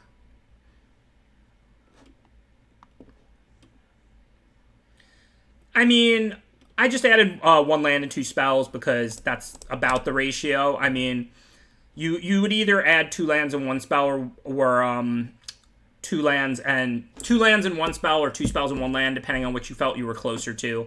There's not really that much of an exact science anyway there. I felt like this deck, with its 17 sources, 16 lands, plus the amulet, and then additionally we have the Caryatid, the binding, and so on, and our cards are not that expensive, so I felt like 2 lands, 1 spell. If I felt like we were slightly under where we wanted to be, I would have went 2 lands and a spell instead of 2 spells and a land. It's not really an exact science. Okay, so we can't play Typhon, unfortunately, but we can play Triton or Beetle, and we can play Triton and Blessing, or we can play Beetle and Triton. We really want to Blessing the Beetle, and then we can just eat the Underworld Charger for free. So I think this turn is just Triton and Beetle. This way, if we draw land, a forest, we can get the Beetle growing as soon as possible. And if we don't, next turn we have access to Blessing and Grasp. Especially Blessing on the Beetle, giving us a 2/4 that can eat a 3/1 for free.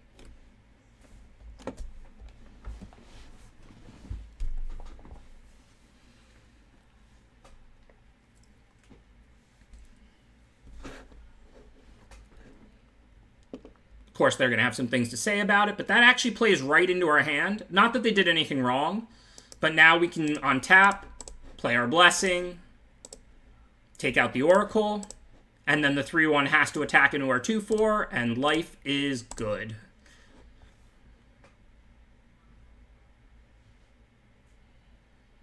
I'm a fair guy, Exalator. I like fairists.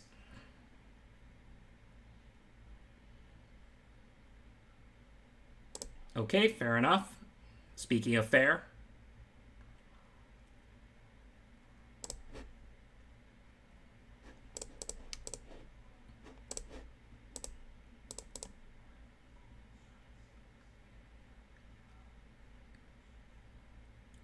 So here, because we're already at so much mana, I'm not going to grasp the Underworld Charger. I mean, the Underworld Rage Hound they're bringing back, because I'm actually happy to trade my Typhon for it, because then I can bring back the Typhon as a 7/7, and the 7/7 can just eat it.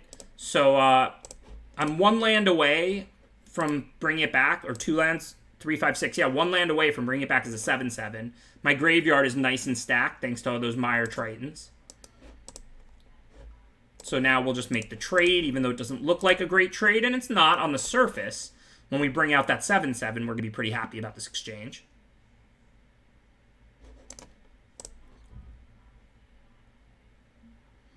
All right, no land, but we can assume if we Relentless Pursuit, we'll find a land. So this turn is pretty much scripted. We're going to Relentless Pursuit, dig up a land, and I'll take a Mire Triton. Now we can Blessing away their 4/4. And back to you, opponent.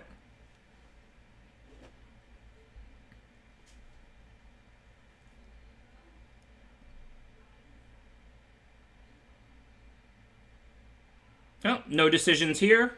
Let's just bring out a 7/7. Maybe they have a final death. Maybe they don't. If they don't, this should be an easy game. 1, 2, 3, 4.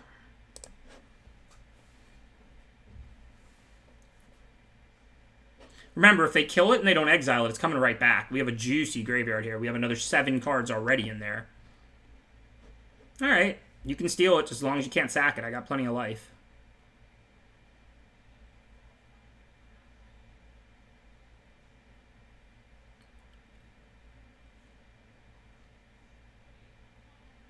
Okay, so now if we hit for 9, then I think post-combat I'll probably want to, like, favor the Celebrant. They kill my Caryatid. That's not great, not horrible. I've got Triton. So we just want to make sure we don't lose if they top deck, like, another Portent. But we're going to have Triton up. If they take the Triton, they're not going to be threatening lethal. If they take the Typhon, we might have to make a block we're not happy about. But even if we have to block Triton on Typhon, we can just bring Typhon back as a 7/7 again. So we're basically not afraid of anything here. So we don't need to do too much. Let's start by Mire Tritoning, because if we hit, like, Arachnar in the 2 cards, we have 5 mana, we want to bring it back. Let's see if we hit it. Alright, we didn't. So that means I'm just going to then go and search out a land and attack them.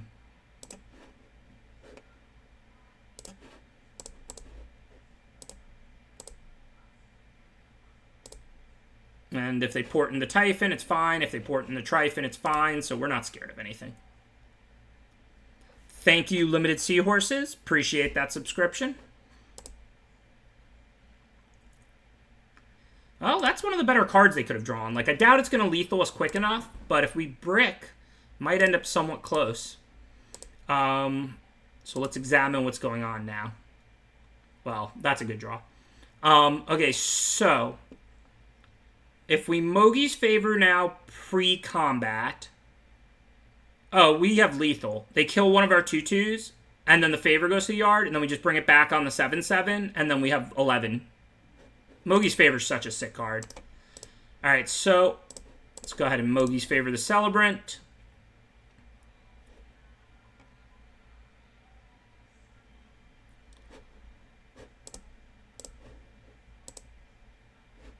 Now we bring back the Mogi's Favor for +2/+1, and attack for 11.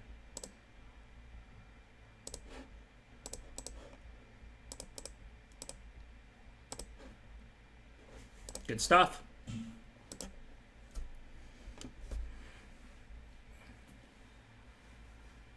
Yeah, it probably wasn't right for them to just run out Portent, but remember, it does have Scry 1 Miserloo, so I guess they figured whatever, it's a window to get in a nice chunk of change, and then they'll try and dig to their final death or some good card to try and win the game with. Thanks, Count Coco Fang. Oh, I didn't even see. Count Coco Fang also answered the same thing I did there to Miserloo. Yeah, that was... if it didn't have Scry 1, I think it would have been wrong. But I think that they were playing it like, alright, I'll deal a decent amount of damage and I'll get my Scry. I think they played it more for the Scry there than the damage. Thanks, PX. No. Yeah, I'm pretty proud of this one. This was a tough seat. Including missing our second pick due to a combination of me and Magic Online. being bad with technology. But we first picked a blue rare, missed our second pick, and then had to find black-green.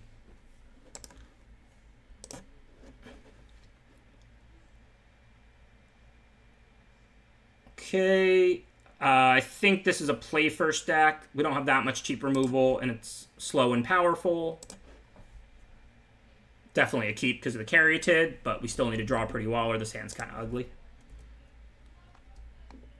Yeah, we did end up playing the Temple that we second picked. Okay, so if we cast Caryatid and it dies, will we be unhappy? Not really, because we can always play Amulet, use it, and play the land next turn. So we definitely play Caryatid. Plus blue isn't particularly good at killing it. We don't know their second color yet. Alright, so now we have access to 4 mana against a blue-white deck, 5 next turn. So we probably want to hold on to the Spider until we see what they play. The only flash card is the 05, right? Or Threnody Singer. If I attack and they block with the Singer, they eat my creature. I need my mana pretty badly right now. I think let's just play it cool.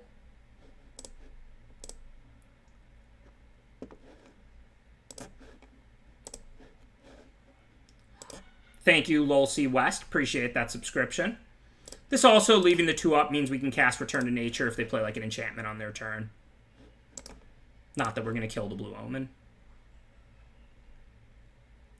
Yeah, Threnody is an uncommon, so if I was an aggro deck... So let's pretend I was an aggressive deck. I would attack with that Caryatid and risk it, because the damage is really valuable. It's not really how we're going to win. We have a 2-for-1 creature, recurring removal, we're a self-mill deck, like... I just think in this position, it's better off to play it kind of slow. Not much going on, but what are you going to do? Like I said, our deck is built for the late game. We have 2 Funeral Rites that draw cards. We have, you know, a lot of self-mill and 2 Typhons. So I think for now, we just have to chill out.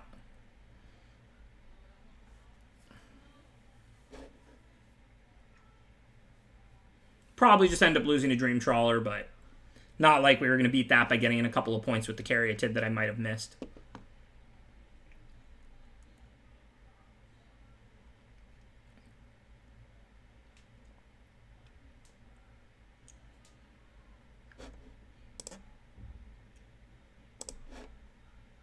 Okay, there's a good thing to get the party started. Let's lead off with this Triton, see if it resolves.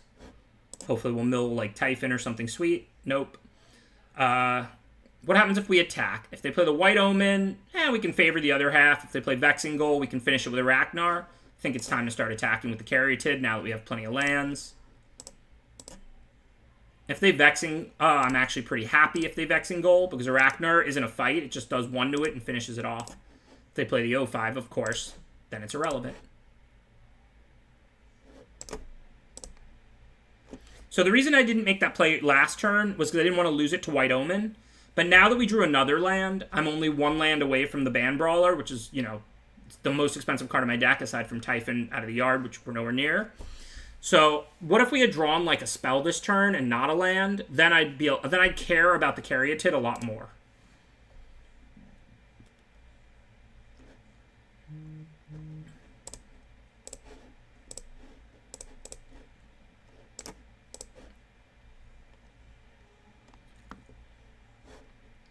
Time to get aggressive, I think.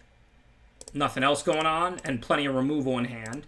So here they should block the Caryatid, and then we can Ban Brawler, fight away that turtle. Obviously, the turtle's not the scariest creature, but given I'm holding a Ragnar in favor, I've got a Death Toucher out, I'm up on board, I'd like to put my 4/4 in play and start pressuring them.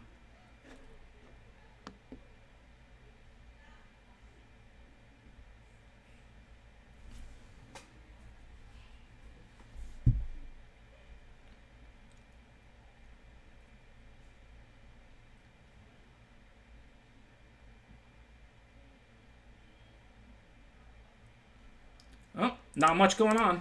Waited long enough, I think, on the Spider, especially since next turn we can Mogi's Favorite and attack. For now, nothing else to do.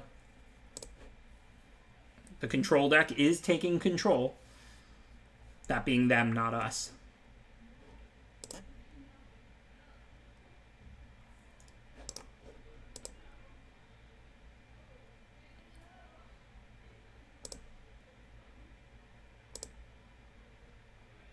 So I would love to kill my own spider. I don't know if there's a way to do that. There isn't, right?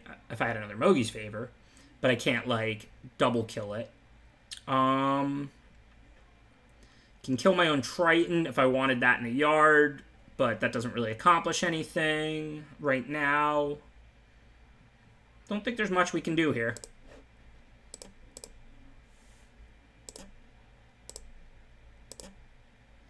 I mean, the thing about Magic, the beauty of Magic, is you don't always play around things. You don't never play around things.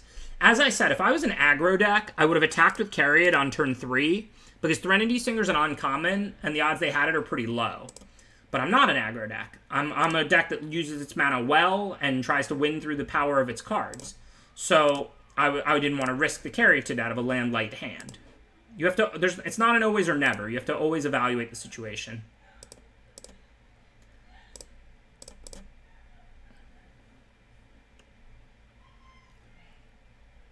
Blue-white is excellent. One of the better decks in this format for sure. Archon is a big problem. Like I said, I'm not an aggro deck. I'm trying to win through power level, so I don't really care if they lifelink a little bit. If they start making 2/2 flyers, the game's over. But they only have one card in hand. Maybe it's a land. Maybe I'll top deck a removal. I've got several ways to kill that in this deck. So that's not great. I can't kill it in response to fizzle it from resolving. Nothing I can do about that.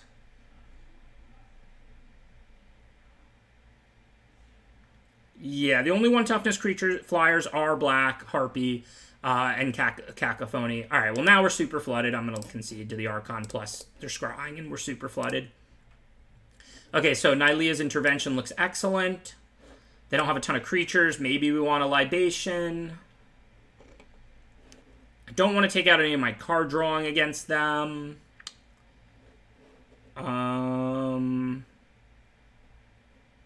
Cards look pretty good against them as a whole, actually.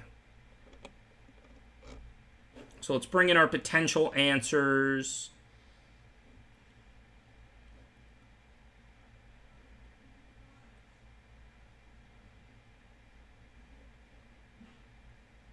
We can cut, like, Mogi's Favor, potentially. We didn't see anything that kills. Harpy seems fine. I mean, it interacts in the air. It's not great, but we can Blessing it to turn it on. Plus, we can attack, they block, and then we can, like, Arachnar or something, potentially. Definitely going to choose to draw. I think I'm going to take out, like, a land, maybe, like, one more spell that's not great. Could be Harpy. Maybe Relentless. Now, the graveyard stuff's pretty good against them. Yeah, alright. Especially because we boarded in Nylea's Intervention, which kills our flyers too. Well, if we're going to stay at 43, then I'm not going to take out a land, so. The 5/4 seems to match up pretty well against them. I mean, they have double Apathy, but whatever, they're going to Apathy whatever they're going to hit. And, I mean, if they're not hitting Typhons with it, that's good for me. But we saw an 0/5 turtle. We didn't really see much for them to profitably interact with Berserker. Grove Dancer's always cuttable, but if we play a long, slow game against them, I mean, we're fueling our escape cards. Hopefully we'll even dig one up sometimes. We have Arachnar, which if we mill is awesome. Plus we have Charger, Typhon. So that's 4 different cards that we're super happy to mill. Grove Dancer is quite good in this deck. I mean, look, if they have the Pegasus Lord and they win with it, they win with it. I mean, we have answers. We can Ban Brawler it, we can Final Death it, we can Blessing it, we can Intervention it, we can Libation if we get lucky, we can Warbriar Blessing. We're not hurting for answers here. Spider if it's in the yard, or Spider plus Grasp.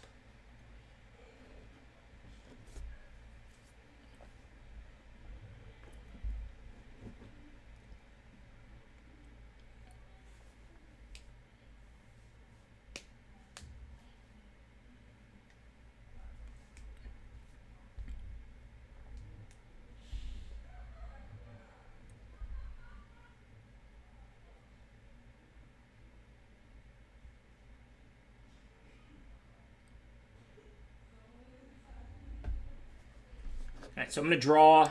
They've got turtles. Neither deck is aggressive. No reason to be on the play in this matchup.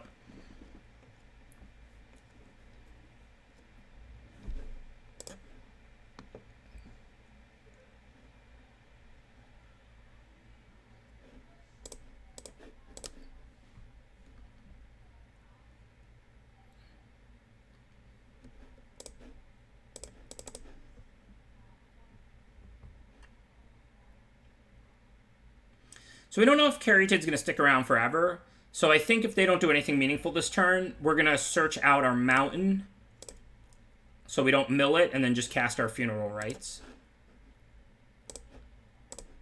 Plenty of swamps in this deck, but only the one mountain.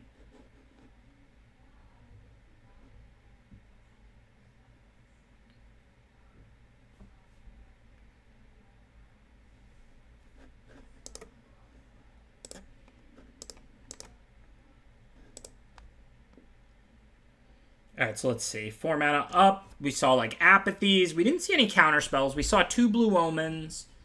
Didn't really see much that's super relevant right now. But, of course, like, we're not worried about killing that one Vexing Goal. We have the Intervention. We can always just take another 2. So it looks like this turn it's just cast Hierophant.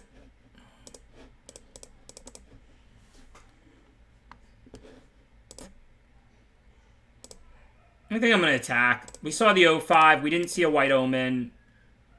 Not really that scared they have it. Got all my mana.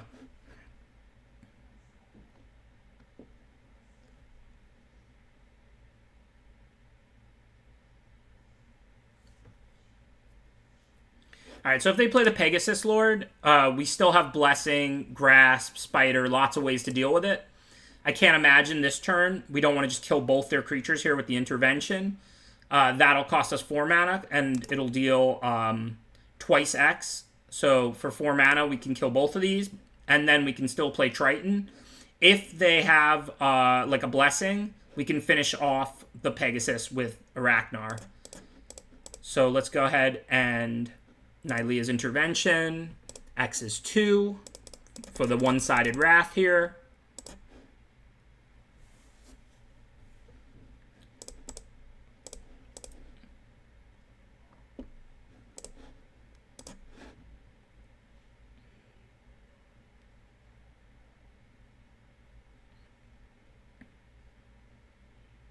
And unless they have Dream Trawl or Shatter the Sky or something like that, I can't imagine they can win this game. Again, another pretty easy turn, I think. We can always kill the Pegasus Lord every which way. I think we're at the point where we just want to deal as much damage as we can, pressure them. So let's go ahead and Blessing. If they do have the bounce spell, where do we want this Blessing? Probably on the Mire Triton.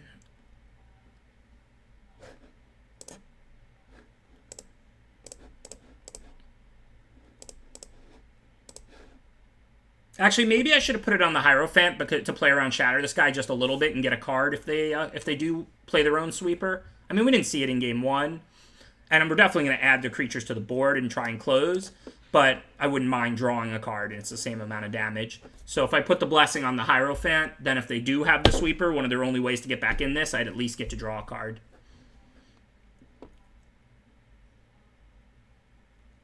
Wow, they actually have Dream Trawler. It's not going to get them back in this game from here, but that's pretty cool. It's going to be a tough next game. So 3, 6, 7, 9. So I'm 1 point short of lethal. Don't think I have any ways to do that extra point. But if I go for Blessing, they have to discard a card and tap it. Hit them for like 9. Play the Spider.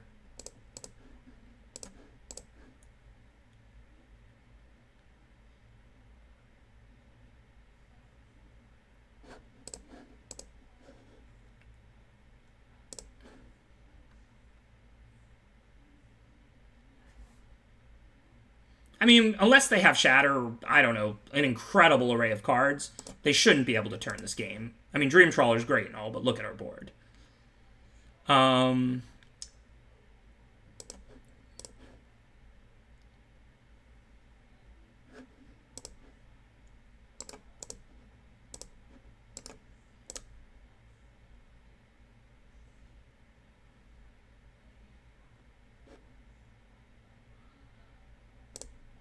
Remember, to draw a card with it, they have to attack with it, and then it's not blocking. So we're still in pretty good shape here.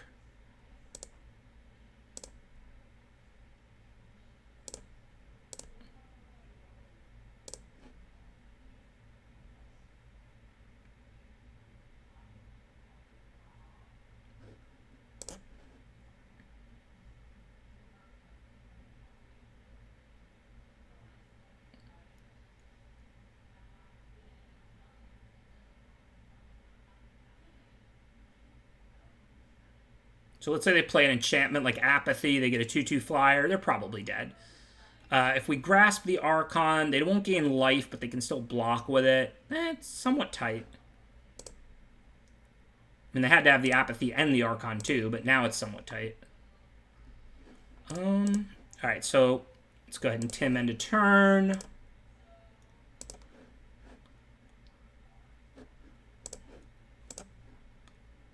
Okay, that's a good draw, I think. So if we blow up this Apathy, if we Myers Grasp the token, they have 1 blocker, so they can effectively at 9, though, because it has lifelink. They can block a 3 and take 1, 4, 6, 7, not quite 9. If we grasp this, they have 2 blockers, but the Archon will die, so that's pretty important, assuming they have to block with it. They'll effectively be at 8. They have the 1/2/2 to block with. We also have the Arachnar. If they want to attack with the Trawler, then we can just block with Arachnar and bring it back next turn and kill the Archon. So I'm not sure what our best play is. Oh, you know what we can do? We can Myers Grasp the Pegasus token and then attack with the 2/3 power Death Touchers here. And then they can't take 6, so they have to block and trade with 1. And then the Archon's dead. The only problem, though,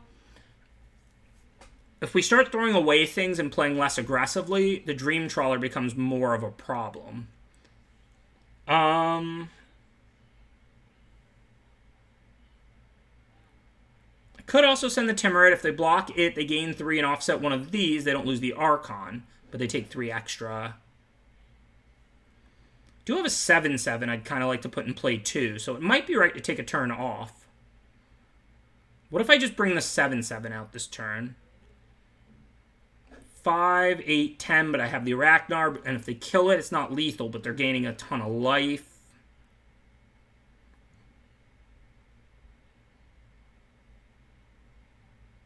I don't think Grasp on Archon makes a ton of sense, because they can just put Pegasus in front of Triton. If I grasp the Pegasus, I can return to nature the Dreadful here, and then force them to block with Archon. I mean, it's a trade. They're not just losing the Archon. Grasping the token attack is definitely an option.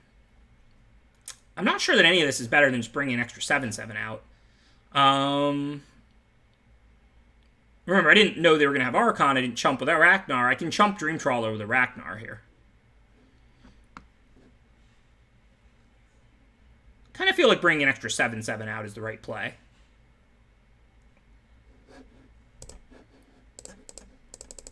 Can always attack next turn.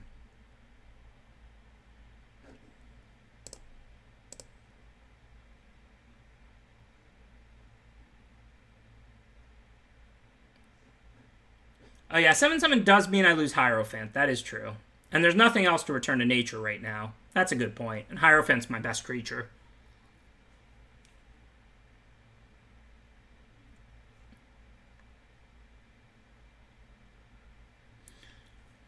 Alright, well then the best play is probably to force the Archon to die.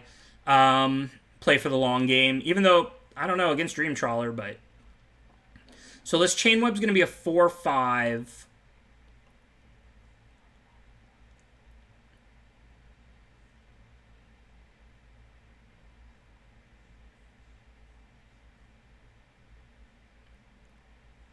I mean, they can't block Spider or it just comes back.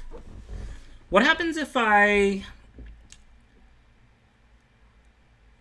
kill the Apathy and send... This is really good. I'm glad they had all this stuff. This is super tight now. So let's say I kill the Apathy. I send these 3 creatures. If they double block the Timurit. Who cares? I get to trade with the token. They can block and gain 3 and go to 9 and take like 7 down to 2. If they block the Arachnar to gain life, that's good for me.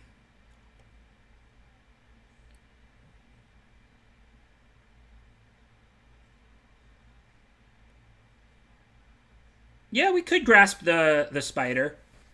Bring it back and kill the Archon. This loses lifelink. We can't return to nature, though, if we do that. It's not great, not horrible.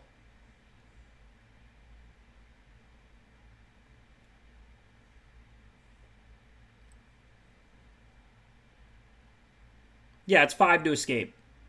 We have enough to grasp it and bring it back, but then we don't have enough to cast Return to Nature also. I know, even counting that. 2 for grasp, 1, 2, 3, 4, 5 for spider. No mana to Return to Nature.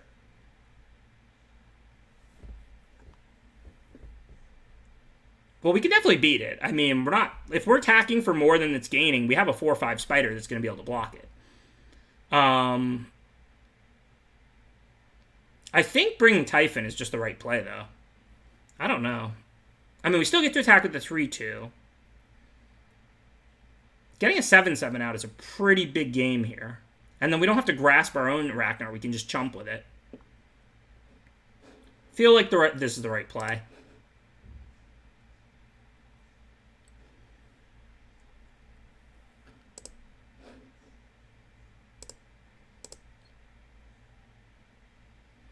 Welcome back. Thank you, Big Mike. It's nice to be back.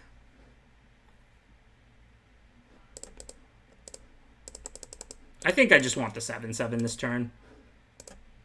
If they're exiling my creature, then they're not doing other things, necessarily.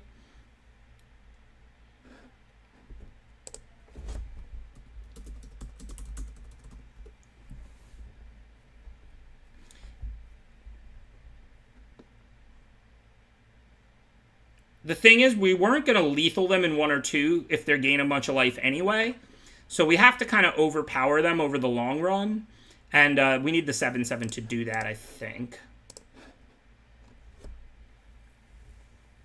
Now we'll just see what they do. I mean, yeah, they're gaining infinite life this turn, but we've got the spider, return, and grasp.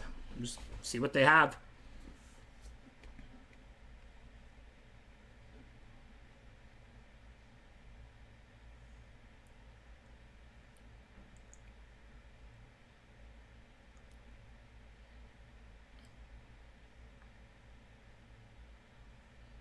Okay, so this turn, we now have access to 8 mana. We pretty much have to bring back the spider, and then we can play Return or Grasp. We can always return this next turn. They don't draw the cards. They just name a card this turn. So this turn, it looks like Arachnar and Grasp the 2-2. Seems like a pretty easy turn, assuming they don't interfere with this.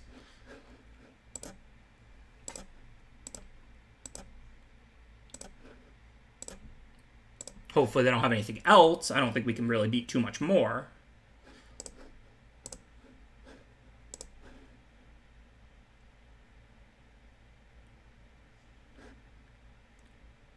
So I can't stop that from getting hexproof here, even with return.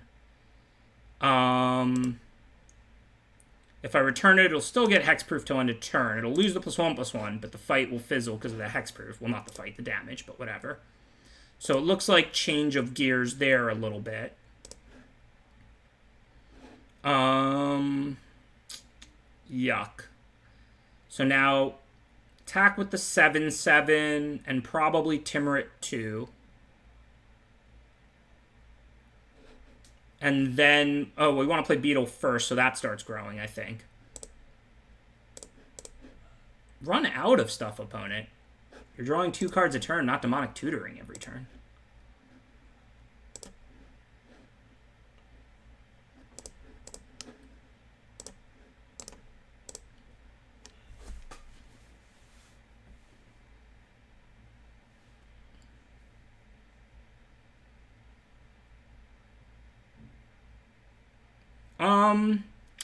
It would be nice to keep up return, but I think I need to get the Beetle out for the same reason I needed to get the Typhon going. if I'm going to keep this game in check, like, I have to start overpowering the opponent. And, like, the beetle is really strong if it gets growing, but it takes time to get growing.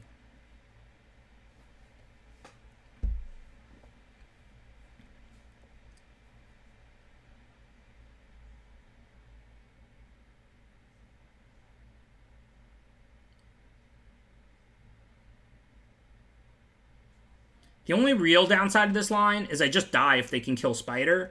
But, I mean, I don't think I was winning if they have another hard removal anyway. I mean, if they have second apathy or something, they're making an extra token off the Pegasus. Like, I'm not winning by playing more defensively.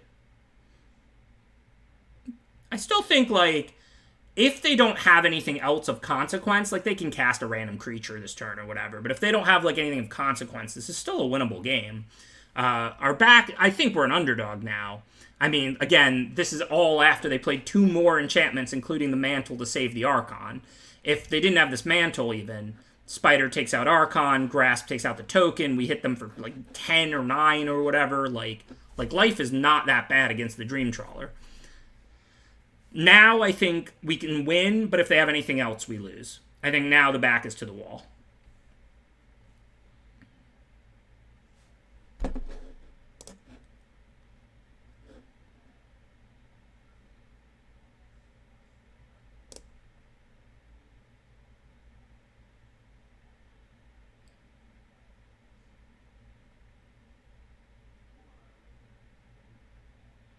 Yeah, I'm pretty confident playing Typhon was right. We needed to get a 7/7 out to start racing this Dream Trawler. I'm not sure if last turn was as correct or not. It's tough. Yeah, they have a standard blue-white deck. What did they name? Dreadful Apathy? Well, if they cast that, I'm dead. It could be the top card of their library. They scryed 2, so if they top both...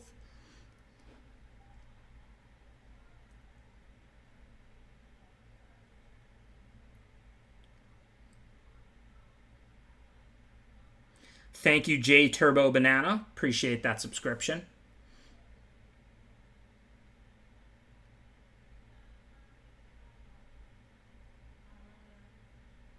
They can draw it off the Trawler, but then we don't die because we get to block with the Spider. We need them to have Kiora to have complaint equity. The Dream Trawler wasn't enough. The whole game, I was like, whatever, like, Archon's not going to beat us, like, we don't have to preserve this or that, and then they just bust out Dream Trawler, too.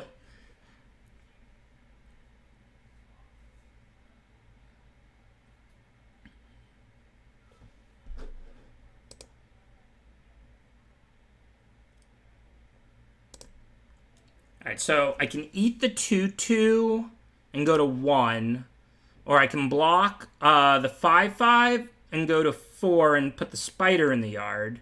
I probably have to do that. How do I not die next turn to the combination of Dream Trawler plus Apathy? Because they named Dreadful Apathy off of this. They're gaining 11, so we're not lethaling them on our turn.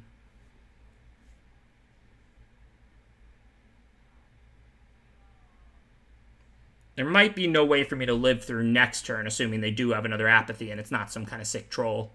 Or just them hoping to draw it. I can kill any of the enchantments, but I don't... I can kill the Apathy, you're saying. Yeah, but they have enough mana to pay the 3. It is, Big Mike. I just was feeling these human drafts.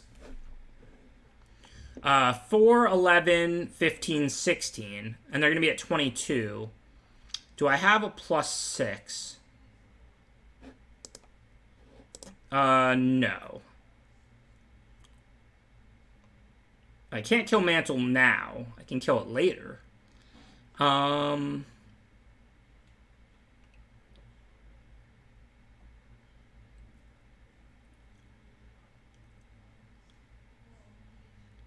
I have any other reach blockers? I boarded out the Harpy. I don't have any of the 1/4 reach. I think I'm dead. Assuming they have Apathy. If they don't have Apathy, like, this is still a winnable game, like I said last turn. But if they have another removal for Spider, I think I'm dead. And they named Apathy off of this saga here. If they have Apathy, I don't think I can win.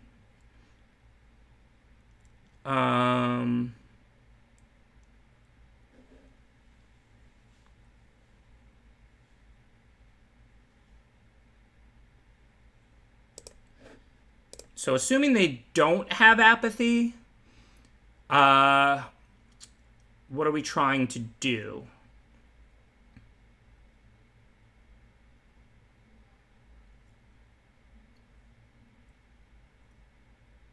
Just like return the Star Mantle, bring back the Spider, hit the Pegasus, grasp the token.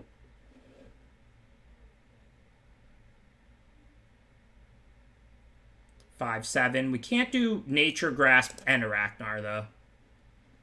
So maybe 3.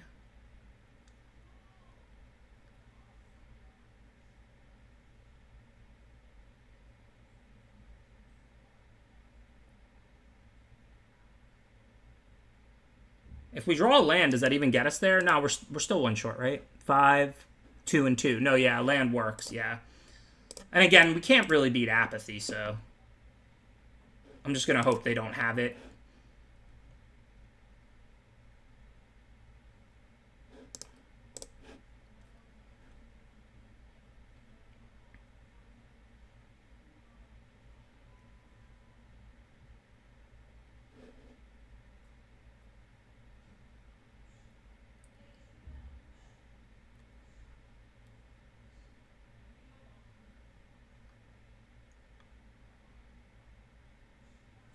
Yeah, I mean, they had way too much after all this, so, yeah.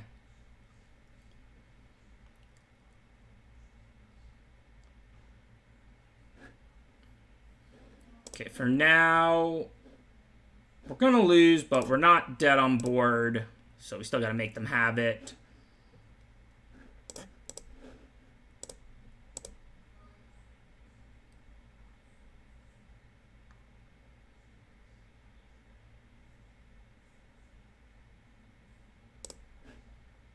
I was kind of feeling the human drafts.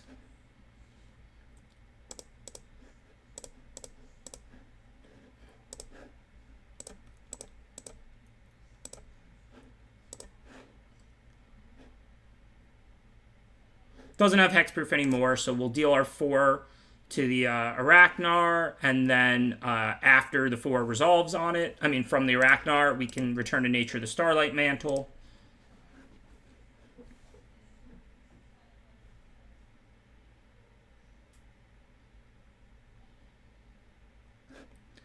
So they're flicking the mantle. Well, that actually works out well for me. So I can just return it in response. And then it won't get flicked. So again, if they don't actually have Apathy or a way to remove the Spider, we still have a game. I mean, I might still lose because I can't bring back the Spider unless I draw another Self-Mill card, which we have plenty of. And we're about to have 3 cards in the yard, so we're only 1 short.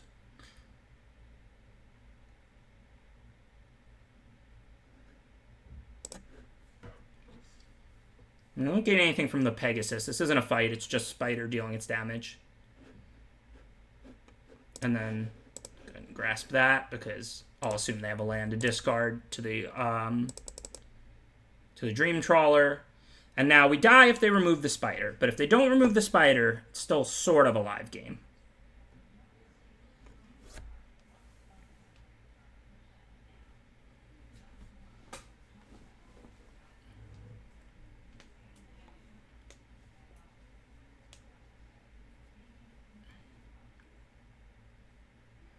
Well, there's the Apathy they named. Good game.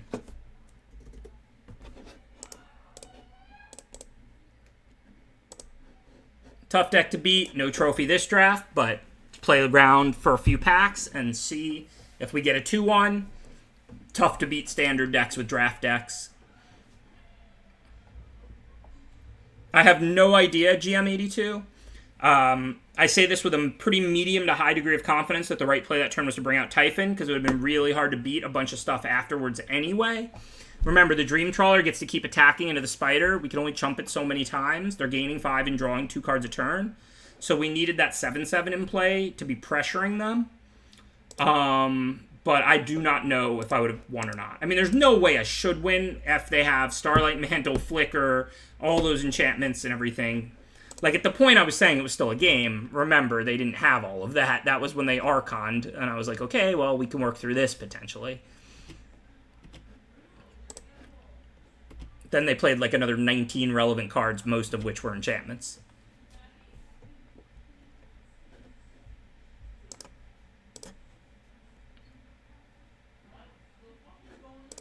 Okay, well, I'm going to play Spider this turn to throw in front of the Rage Hound, and then we can Harpy the Rage Hound for good. Oh, wait, what am I saying? We have Typhon. Maybe I shouldn't even have put out the Spider. I'm still going to block and Harpy it. I want to get my creatures in play, and I'll be able to Harpy it before it comes back. So, I mean, I'm going to play Typhon here, but they have no cards in the yard. So we should be able to Harpy it later.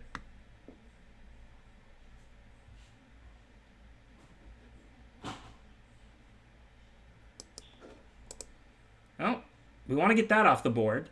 We have Warbriar's Blessing and Triton. This turn looks scripted. Disappointed in not trophy with this deck. This deck's super busted, but obviously so was last round's opponent's deck. It's too bad we didn't see Dream Trawler in game 1 instead of Archon, because I could have played that game differently in 1. Not over those last couple turns, but I didn't have to use the intervention when I used it. I used it because I wasn't worried about being able to kill Archon.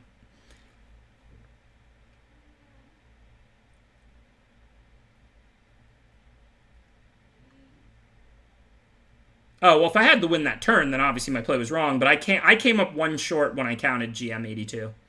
If the Archon is not in play, the Pegasus token does not have lifelink, for sure. But if the Archon gets Mire's Grasp, it's a 0/1, it's still in play. So then the Pegasus does still have lifelink. So when I counted, I came up 1 short. But you can check.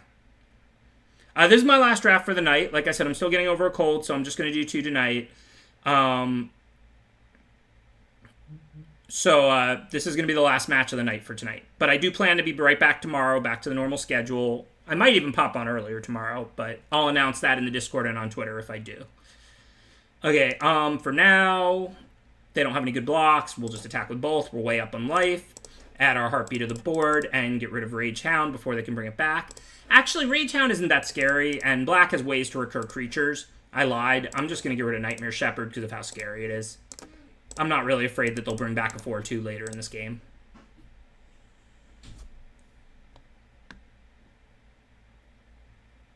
Yeah, sorry. I mean, I know the overlays don't work with Magic Online like they do with Arena. That part sucks. My plan for the future, like, even if I like these more, is going to be to play Arena the first couple weeks to a month of a set. This way, you know, we can all learn all the cards, me included. And then maybe I'll switch to the draft leagues. But we'll see. All right, so that can't block. I can hit for 8. I can't lethal them, but I can play double Triton. I'm in no way worried about getting lethal back. I could Mogis favor the Typhon and go for lethal, but that's just kind of a ridiculous play to make. They have 3 open. They can probably kill at least a 2/1. And if they take 8 and go to 2, I don't need to end the game this turn. Yeah, this deck's really broken. 3 Mire Tritons, 2 Typhons, Mogis, Mire's Grasp, Final Death, Warbriar's Blessing, you know, the 1 red Blessing off the splash, Brawler. I mean, this deck's really good. But our opponent's deck last round may have been even better. And, I mean, they just kind of drew exactly, not exactly, but they just drew really well with a really broken deck.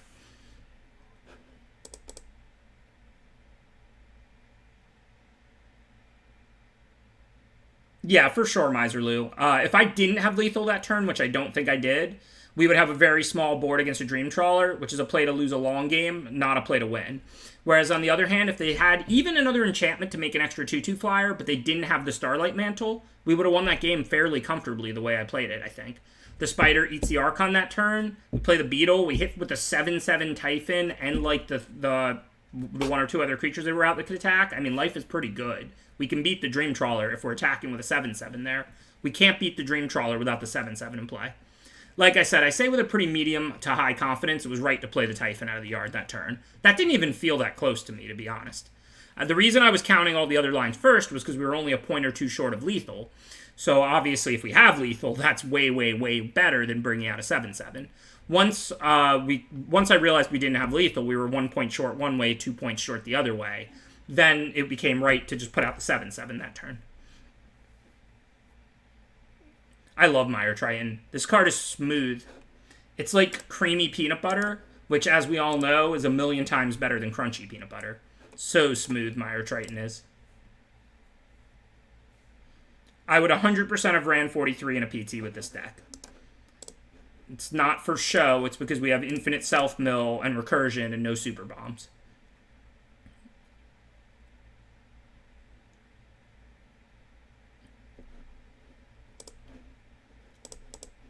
So I want to trade with that. Do I want to trade the Triton or the Dancer? Probably the Triton.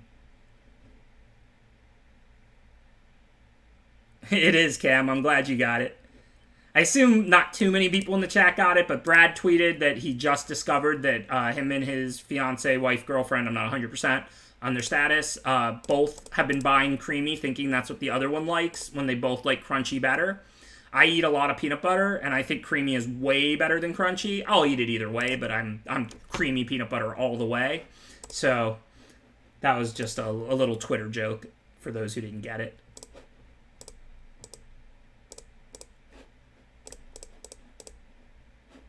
Of course, creamy is way better. Crunchy's still delicious. Peanut butter's great, but creamy is like a 10 and crunchy is like an 8. They're pretty far apart. Those are just facts. Yeah, no, 7 self-mill cards. We have 3 Tritons, Hierophant, 2 Funeral Rites, 1 Binding of the Titans, and a Relentless Pursuit. Actually, it might be 8. Like, this deck is just very good at milling itself. I would have played more even than 43, except we didn't have any more playables, and you never want to stick bad cards in your deck just to make your deck bigger. It's not that important. There's not that much value there. The last 2 cards I put in were the Harpy and the 5/4, which are totally reasonable creatures. But I wasn't going to start sticking in on playables just to make my deck bigger.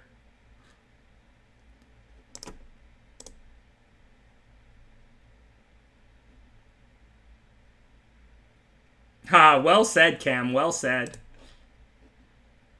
All right, let's see. Somehow in all that milling, we didn't get anything to bring back. Do we want to play Band Brawler? Do we want to play Horn Beetle? We're not killing that soon. I'm just going to play Horn Beetle. They'll probably play something we can fight off. Most creatures die to a 4/4.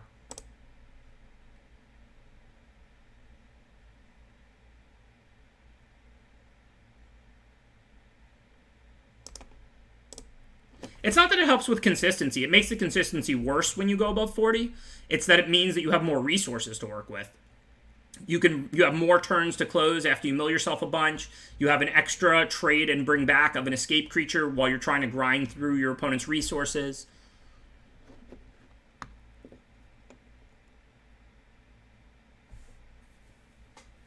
Okay, that's a good enough creature to fight. Keep this pressure up.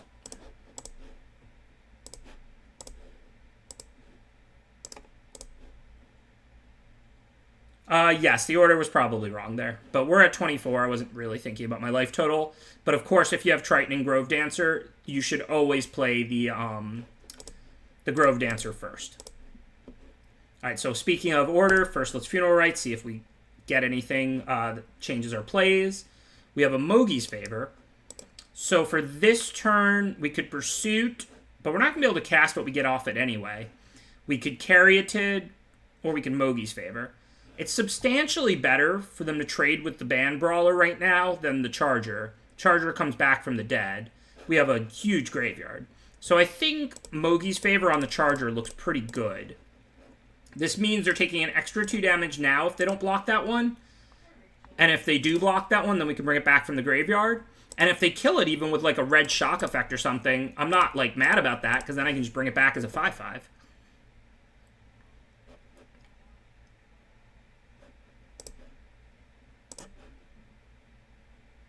Yeah, you're either going to put in 2 land and 2 playables, or 2 playables and 1 land, or something of that nature. I mean, you're not looking for a different land spell ratio. It doesn't matter if you change it by a fraction of a %. But like, yeah, you're not. The point of making your deck bigger has nothing. It's not land spell ratio. It's that you need more physical cards to win, so you don't deck, and that you can bring back an escape creature in extra time. Okay, so they can block with Annex here, and then we'll bring back a 5/5 and play Triton. So we don't want a Relentless Pursuit this turn. That would be really bad. This trade is pretty good for us. The 1/1 can't block, and who cares about creatures that can't block since the life totals are 22-2.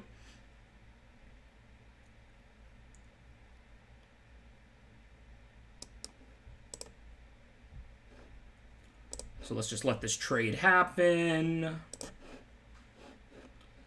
Then we'll bring back Charger. Well, we should mill ourselves first, just in case. I don't think there's anything better than Charger. Like, even if we hit Spider, we're not going to bring it back. So it didn't really matter. And then we'll bring back Charger.